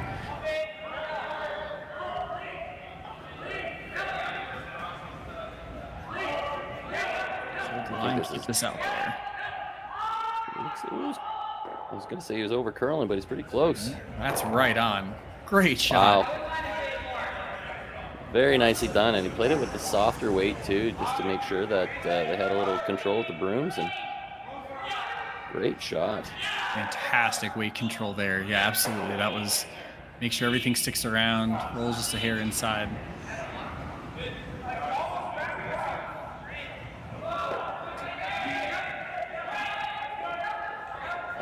Is Mike just going to try and follow it right down? Basically play the same shot he just played? Yeah, I think so, just to take away any easy shot for 2. As easy can get with 7 guards in the front of the house? Yeah, broom on the sideline.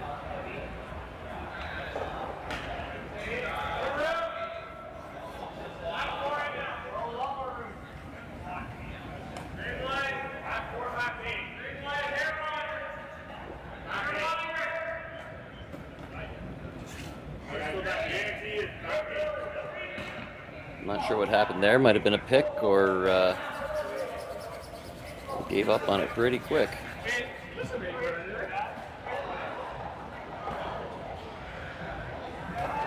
So now Jordon going to try and draw around everything. Gets full 8 foot. That'll give him a score 2. Out of nowhere, seemingly. Yeah, that would be a surprising deuce, but he would have earned it with that first shot.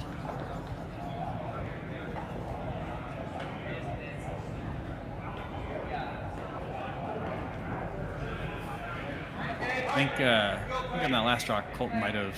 I think he burned the rock by the looks of it. Just made a little bit of contact, so good on him for calling that out. No, he's probably disappointed with himself, but I just love to see the sportsmanship and honesty come out. It's one of those things that happens time to time, and there's never a good time for it, but all you've done is left the window open for a potential second point here from Jordon McDonald.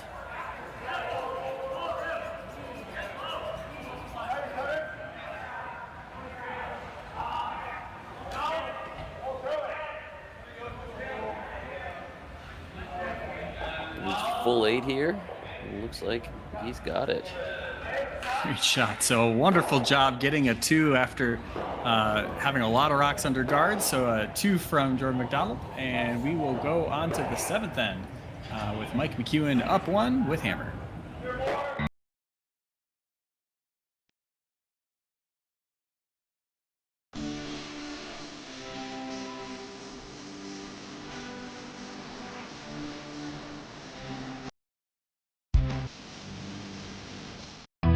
Stronger agronomics, better returns, greater peace of mind. From pre-seed to post-harvest, you can count on the Victory Canola program to Everything I've worked for, everything I've sacrificed, has led to this. It's out of your hands now. All the gold medals in the world can't help you now. You can throw the perfect rock and still miss, but it just takes one. You leave it all out there on the ice to leave behind a legacy. I don't remember a time when curling wasn't a part of my life. When I wasn't putting in the sweat and hard work to be the best that I can be. Clocking in the time, the effort to practice day in, day out. Curling is more than just a game. It's a family, a community. And when it's time to play, I know I'll be ready. Hardline, supporting hundreds of our next generation athletes.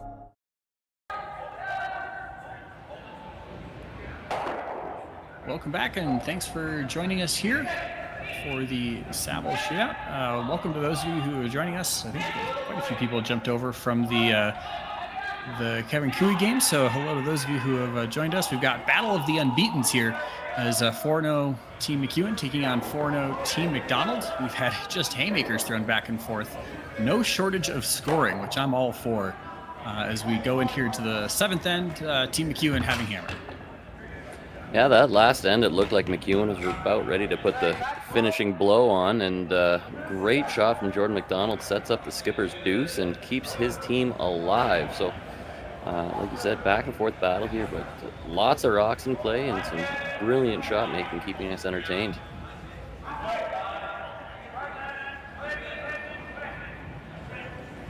And again, as we get later in the game, at the beginning of the game, we saw a lot of the center guard, corner guard setup, and now the last couple ends, as we've gotten closer and inching closer towards the end of the game here, we've seen a little bit of a shift. Now we see center guard and McEwen drawing under, kind of a difference in strategy here at this point for McEwen. Obviously, he's either looking to score a multiple or ideally get a blank to bring hammer into the 8th, I would think.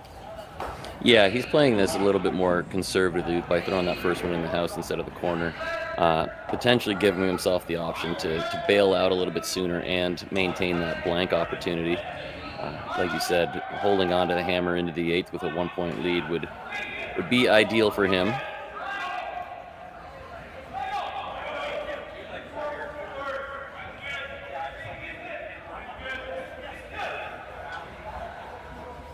Never a bad thing when you can sit 2 in the top of the 4-foot and 8-foot double buried, and now Jordon McDonald has to chase a little bit. Not the first time today. I've said a great pair from Daniel Marsh. He's been crushing it today out of the lead position.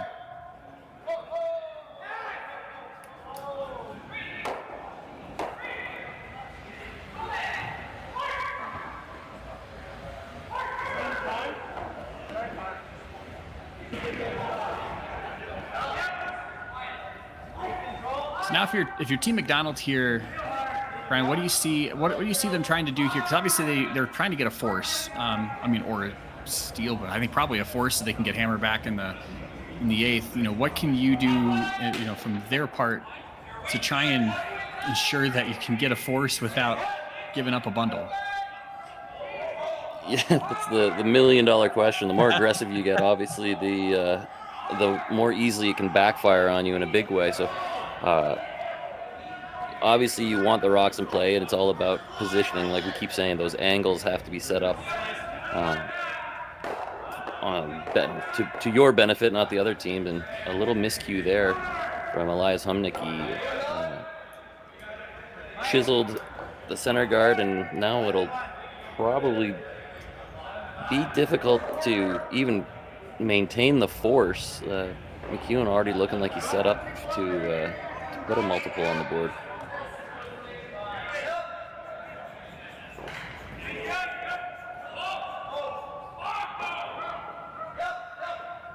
Yeah, it seems like very much McDonald's going to be probably just trying to get as much damage control as he can at this point. The way things are starting to set up here.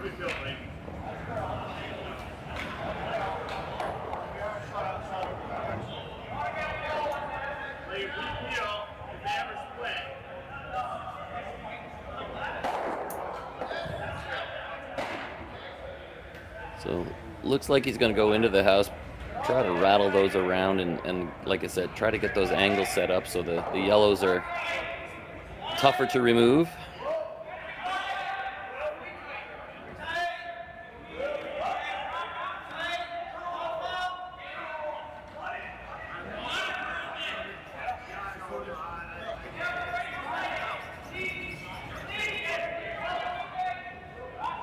Like they were saying, this maybe was up weight a little bit.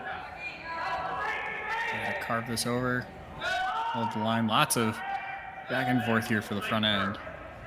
The line looks okay. Got a little tap on it. I think that's basically what they asked for.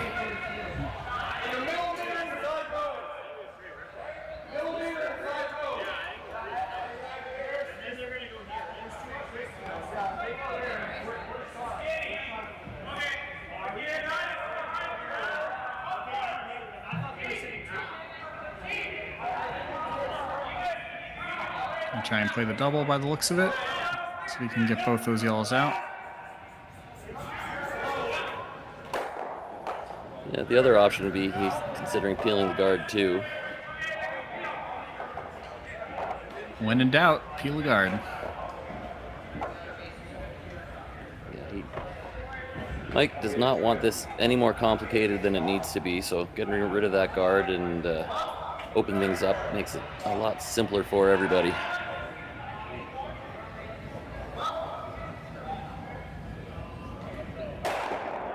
It's a great lesson, I think, a lot of times especially for club curlers. Anytime you can, maybe sometimes you get hyper focused on the house and you start to lose focus on what's in front of the house that's actually causing you the real problems, or what could cause you the biggest problems when you get down to skips rocks. So it's a really great lesson kind of put in play there.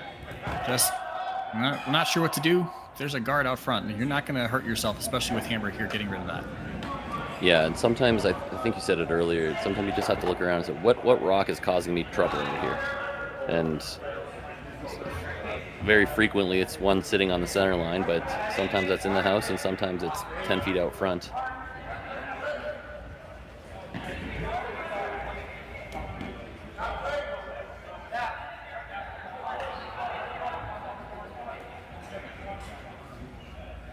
And it was a rock that was causing you a problem when you get rid of it, and the other team just puts it right back.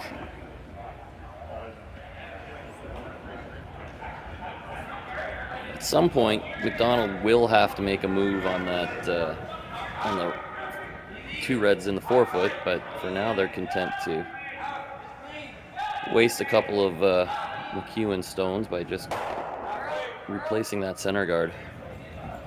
You just have to be careful, right, that you don't make that move too soon. Because if you make that move too soon, you could just as easily end up with a blank, to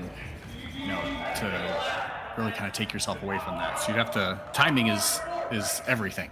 When you decide to make that aggressive play into those reds. Yeah, we're on the second vice stones right now, second shot, and you have to assume that it might take you 2 shots to get yourself set up. So You don't necessarily have to do it now, but you definitely have to go on your next one.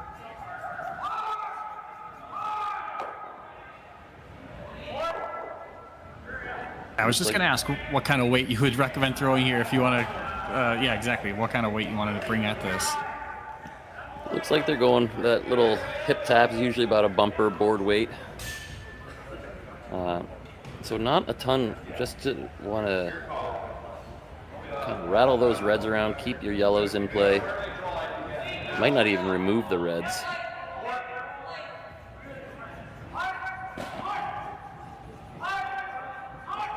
Reds behind the tee could be potentially helpful for you. You got to keep the angle. Keep it on the high side. And it does. That's pretty good result. Really good shot. Just kind of flops right on top of the other red here. I really like that a lot.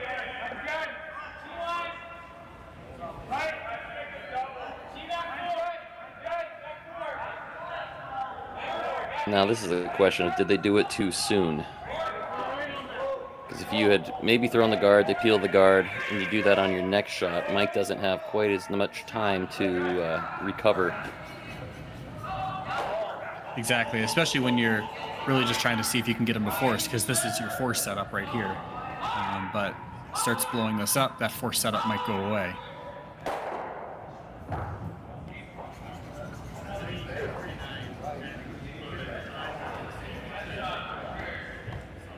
Just hangs on at the back, but honestly, that could make a difference later on. Mike might be a little more inclined to take on that short run back to get rid of the yellow, knowing that he's got another counter hanging on at the back.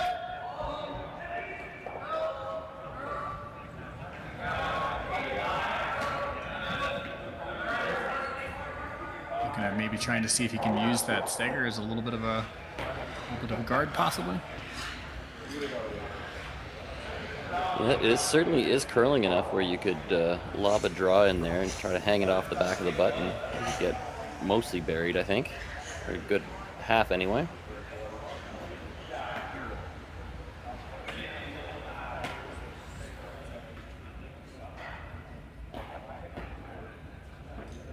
I think your other option would be put one right almost where he was tapping his broom,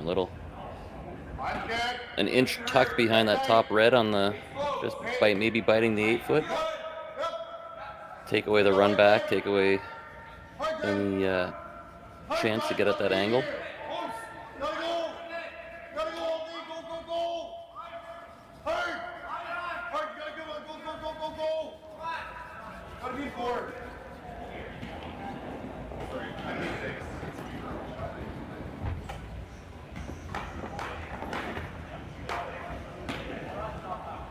And at some point, you're starting to think too about what's my win probability with, and both teams are thinking this. What's my win probability based off of how this end shakes out? McEwen's thinking, what's my win probability with force, with the steal?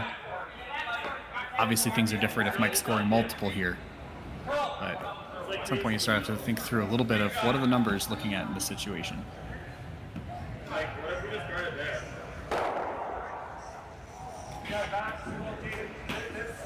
Yeah, Mike really doesn't necessarily want to take one here.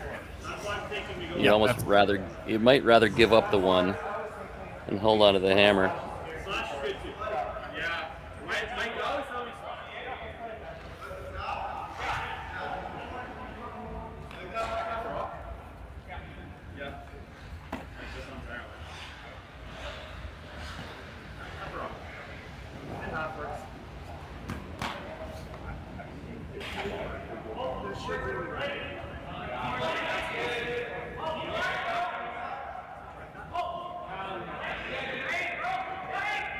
Just trying to take out this top red, I think, and then roll over.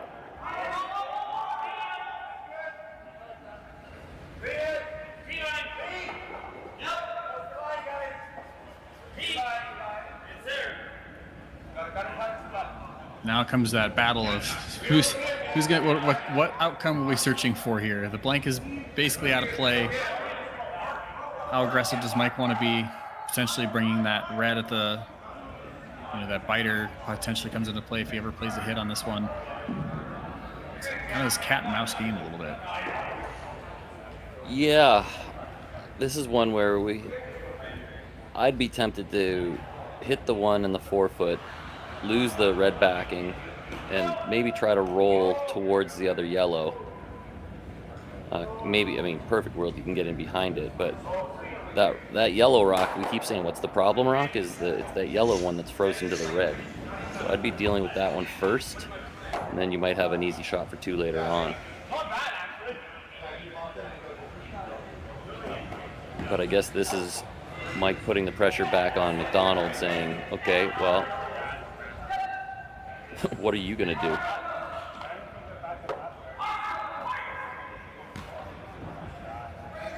Game within the game, in a way.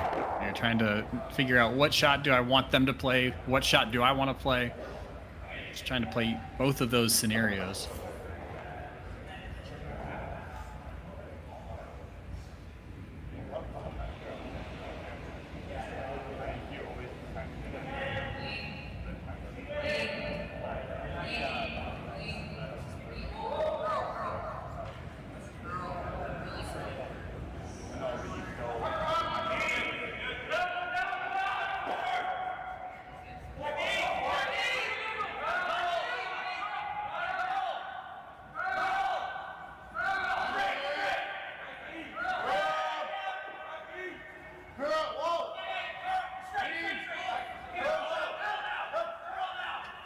All right, now here we go. So the made shot from Mike McEwen, flopping over just a hair up to the right here. I feel like it's tough for McDonald. It's got to hit this very carefully to not leave a double back for Mike, right? Yeah, I think that's what McEwen's thought process was. If he leaves it there, McDonald has to do something with it, and it's really tough to leave 2 yellows in a spot where there's going to be no double chance. And worst case, Mike's still going to have an easy shot for 1. So it could be a double for 2 or 3, but it's all depending on where the shooter ends up. Even if he hits it and rolls under the red guard on the right side there will be a double.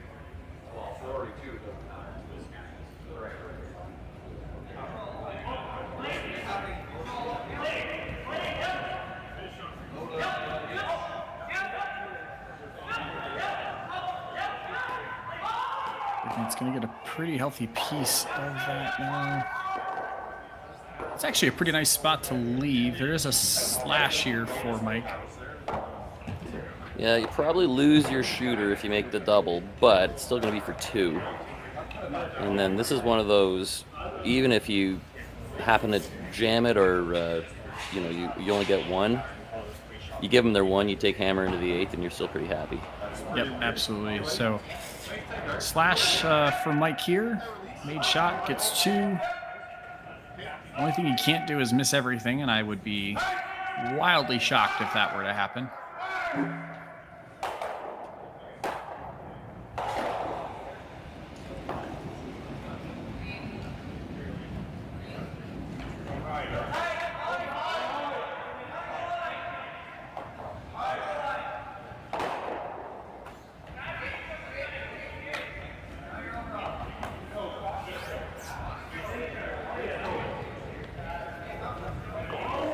Playing it with softer weight than I thought. I mean, not the bullet I expected. Oh no! He's got a chunk of it. All right, he got a piece of it. So will be a steal of 1 here for Jordon McDonald, and an entertaining game stays entertaining. So Mike McEwen will keep the hammer going into the 8th end, all knotted up at 8. Handcrafted in Canada, Hardline's Ice Pad has revolutionized curling for over a decade. Engineered with top-tier precision and durability, it is backed by an unmatched 10-year warranty. Designed for curlers at all levels to sweep effortlessly with maximum efficiency, it is trusted by the world's best curlers, including Olympic and world champions. It is quite simply the best broom in the game. Hardline. Join the revolution. Imagine being able to stream every curling game from every sheet from any event, be it your Wednesday league game, bonspiel, or corporate event. Curling Stadium offers an all-inclusive streaming solution featuring high-quality cameras, ease of use, great reliability, and minimal installation. Offering your sponsors customizable ad space on your streamed curling games and being able to sell video packages to your corporate events for increased revenue. With Curling Stadium, you can stream to any device, be it your mobile phone, tablet, or computer. Push the feed to your desired platform, be it Facebook, YouTube, or any other social media. Curling Stadium is simply the way forward. Where it's commonplace in other sports to televise every game, we want to do the same. Curling is a global sport, and it's time it gets the coverage it needs. Make your curling club the next Curling Stadium.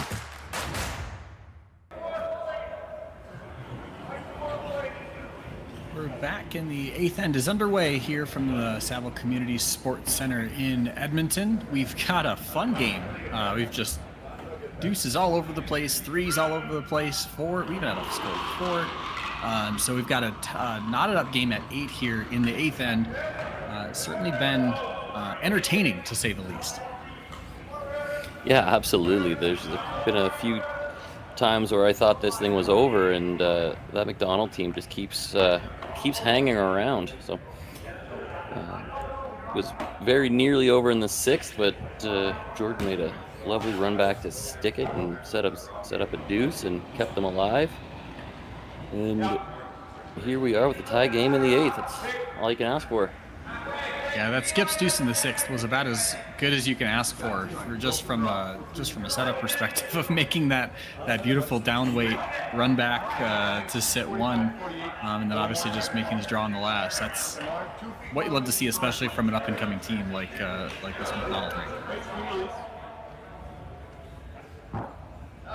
Now that we're tied in the 8th, that means it's steal or go home here for McDonald. Well, not go home, I suppose. It's steal or lose at this point. They are going to be going on to play in the playoffs here, as both teams are undefeated.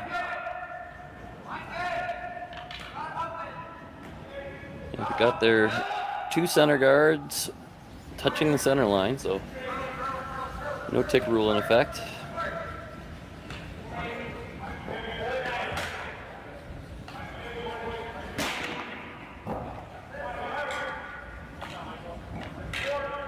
Especially with that red, the first rock from Daniel Marsh being, coming a little bit deep. It's really important to make this rock well. I'd say that's pretty good. Yep.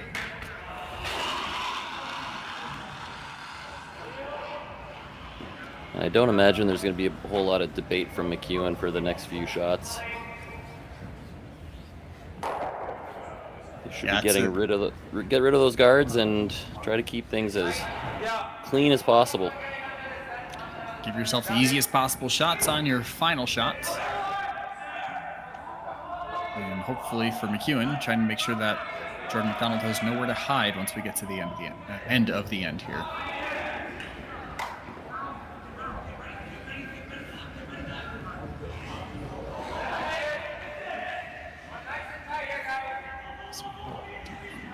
So tried to carve that one over, get a little bit of a bounce off.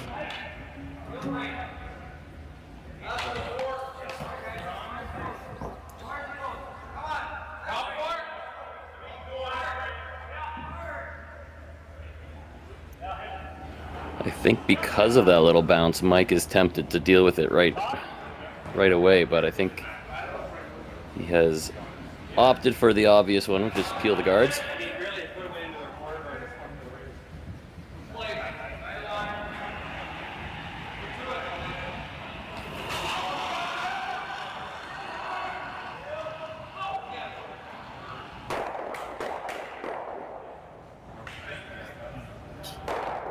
Does clear both center guards, moves around his rocks off of the 4-foot, but does open it up though. Yeah, it's a little good news, bad news, but I think overall he's probably okay with that, considering the guards are out of the way and that 4-foot situation is a little less complicated.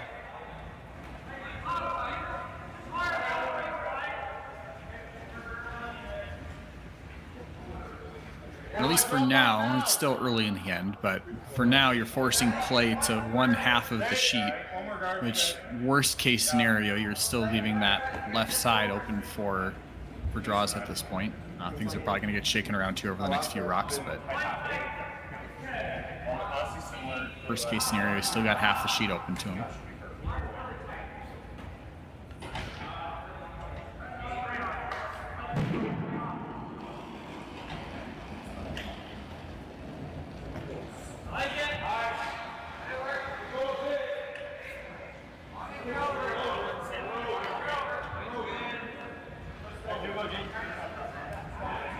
That guard does leave a peak of those yellows out here, but yeah, I think Mike's just going to be happy to ideally get the double peel.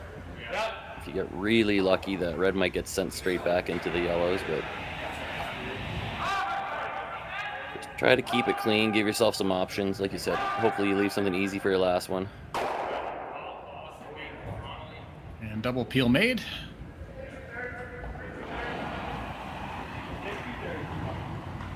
Shot from Kevin Marsh.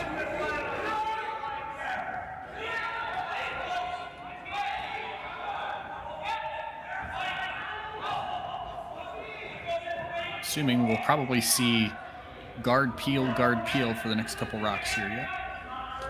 Yeah, it's likely, unless assuming the guards are made well.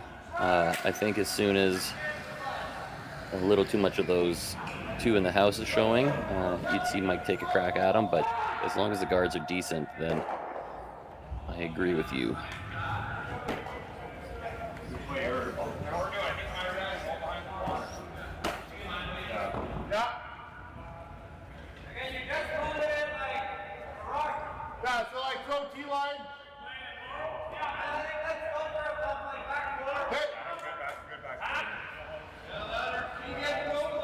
Peeling this looks like he motioned just to, if we ever get a clip a piece of one of those yellows, that's perfectly fine.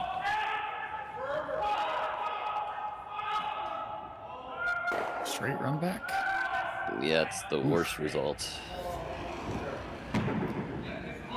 That was the danger of even taking on any bit of that run back. If you're off by half an inch, then you don't get the run back and you leave a guard. Yeah, I was a little surprised to see them play the out turn there and not the in turn. In turn, you're at least going to get a bigger roll with your shooter off to the side.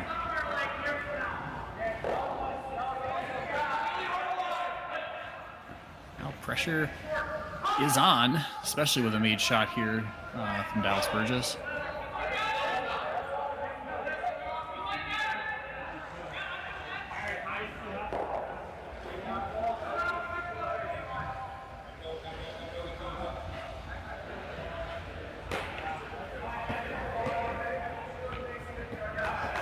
Come down and talk about it a little bit more. So obviously you can tuck a guard, right? What are some other options that they might have? Guarding the draw path, if you could ever put it in a spot where there's no easy double on the guards, if you could take away the draw path, because that's still a good 10 or 12 foot run back that McEwen would be taking on. So if you do that, you might make the double run easier. I think you have to do it, or even something just a little closer to the center line, kind of mix up the angles. Yep. And the other option would be the guard where he just had his broom just to plug the hole right there.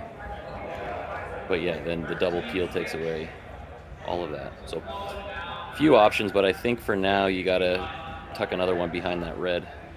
Yeah, because if anything hits that top yellow, they're both going. With any kind of weight anyways, they're both going on that. So take any, a little bit of that red run back angle, prevent McEwen from having a chance to throw that. That's great. I think you do this one for now. And assuming that he doesn't make the perfect double run back, then you can guard the other path on the next one.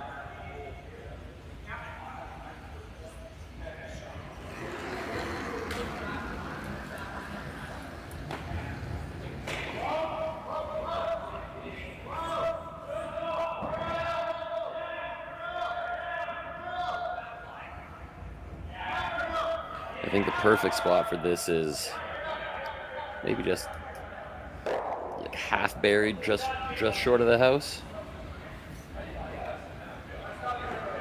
Short of the house, or even like, yeah.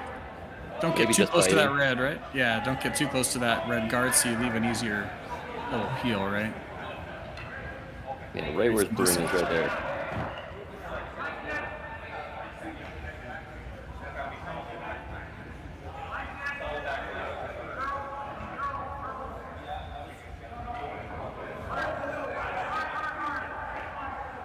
Got to create some separation between the guards.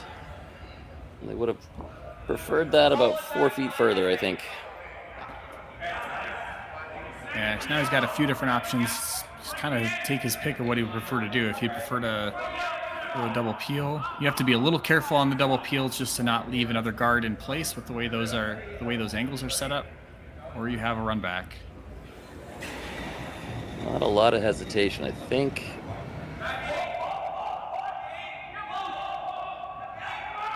And the yellow Going run. for the run back. And cleared all three. Nice fancy Great job. footwork there on the side, too, to make sure that yellow didn't bounce back in. And kept on sweeping as well. That's the skill that you don't see out of the back end players. I don't know if I would have called that, but if you make it, hey, it's great. I think I thought the double peel was going to be the more obvious call there, but they saw the run back and they liked it. And yeah, my only hesitation with that double peel was the fact the angles are set up. You have to hit it really carefully to still not stuff a rock and leave one there, whether it's your shooter or that red that was at the top. So, I mean, when you make the shot like that, it's obviously the correct call.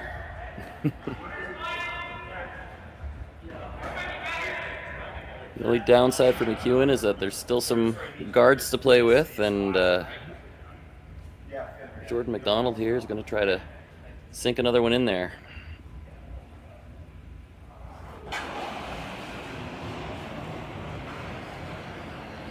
It seems like, for the most part, from Jordan, we've seen made shot after made shot this game. So he's looked really strong throughout the course of this game. Chance to put some pressure onto Mike McEwen here going into Skip's Rocks. I think he missed one in the first end, but that's about it.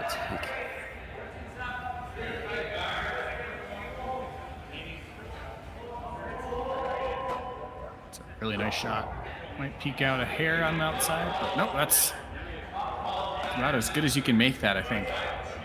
Yeah, I think so. The only issue is that guard is high enough that you can probably come at it from either side with a soft weight.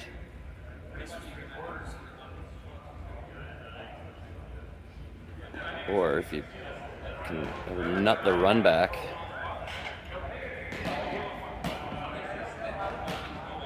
Just comes down to what does Mike feel the most comfortable throwing at this point. Like it's a scenario where whatever shot is the most comfortable for the Skip is the correct shot to call.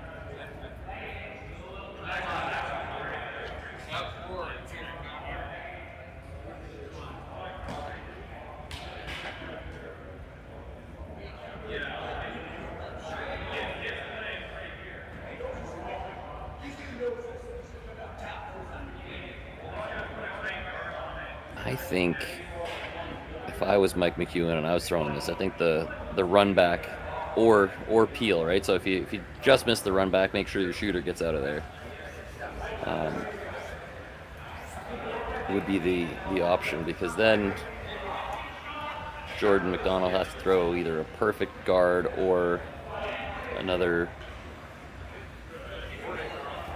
probably just another guard. But And it looks like Colton was kind of pointing out those rocks on those two corner guards on the left side there as we're looking down the sheet.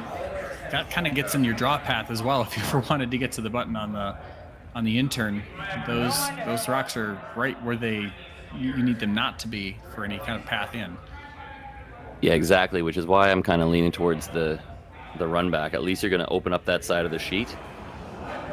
And he's got to throw a really good guard to make sure that you don't have a look at it. And if it's off by an inch on either side, you should have a chance to get rid of that red or yellow rather.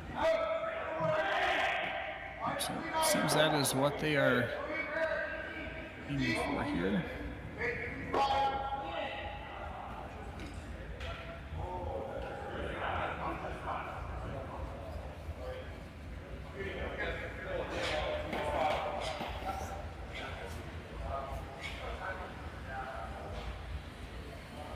And if this ever floats out a hair wide, I almost wonder if you could get a little bit of a roll towards those corners, just to shake those around a little bit, maybe open up that draw path if you get a little bit cheeky with it. Yeah, that's the issue is when these guys miss, they don't miss by much. You know, in the club game, you might miss by half a rock, and you get that result you're talking about. But I have a feeling if Mike's throwing a run back, he's only ever going to miss it by half an inch on either side, which doesn't really afford you the same number of options.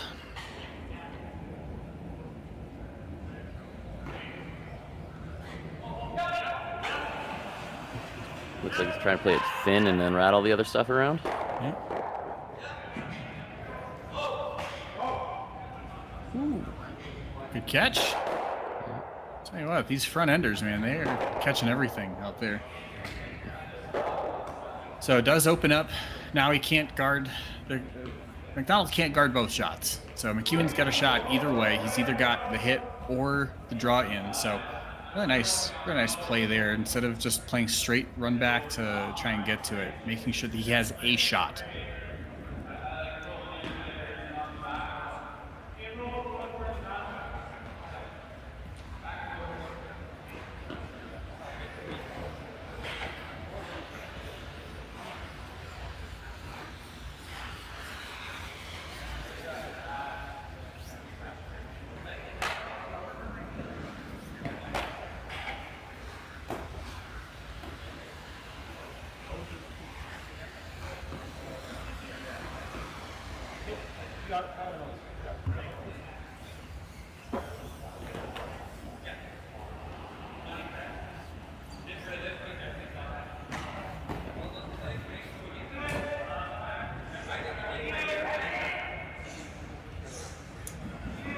Outside of the guard, are there any other shots that they could have called here that would have made life tough on Mike? The only thing I could see was trying to play a super precise freeze so that your yellow acted as a catcher under that red, but I still don't know that was really beyond that. I think they toyed with the idea of playing a little tap on the yellow and just try to line them up so if you take on the double, it jams on the back red. The other option would be just throw like that kind of freeze tap you're talking about, or leave one 2 or 3 feet short of that yellow. But I think they just settled on the guard, just shy of the house. They've been throwing these guards all in, so they have that weight and line down to a science here, and guard is made right on. I'd say that is pretty much perfect. Left enough distance that there's no easy run back, and he couldn't have lined it up in front of that other yellow any better. So straight draw to the button here for Mike McEwen.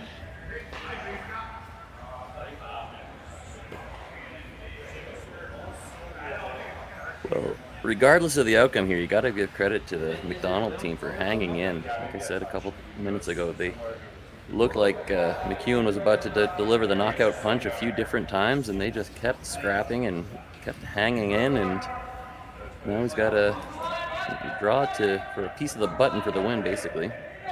Exactly, and this is a really resilient game from them. They had that force in the first, you give up the 3 in the second, and immediately just punch right back with the 4, and even after giving up a few extra points, just making sure they could claw their way back in. So really nice game from them overall, and especially when you're playing a top team in the world like Team McEwen, making the skip throw their last rock and throw a precise draw to the button on their last, that's a pretty great game from their opponents in any scenario.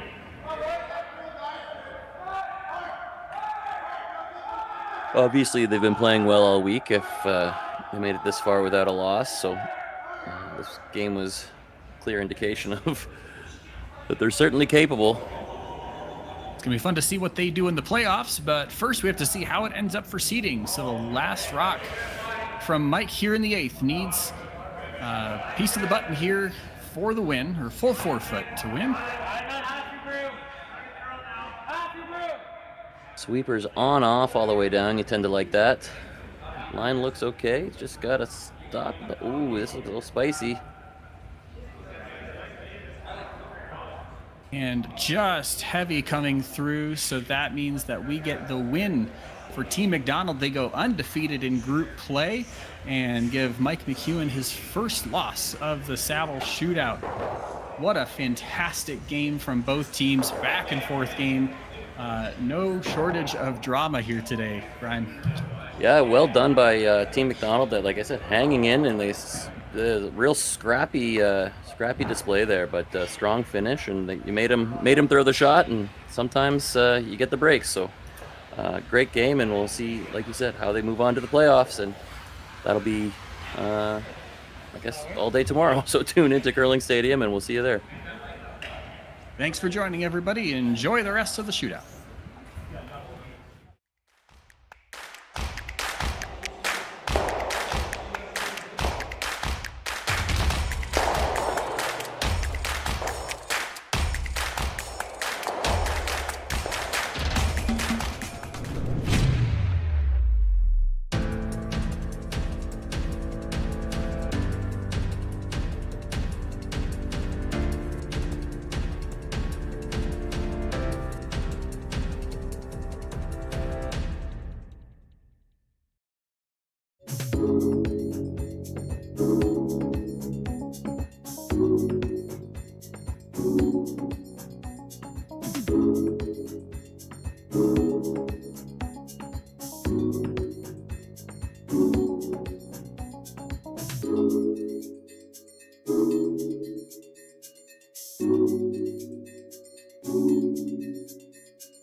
Handcrafted in Canada, Hardline's ice pad has revolutionized curling for over a decade.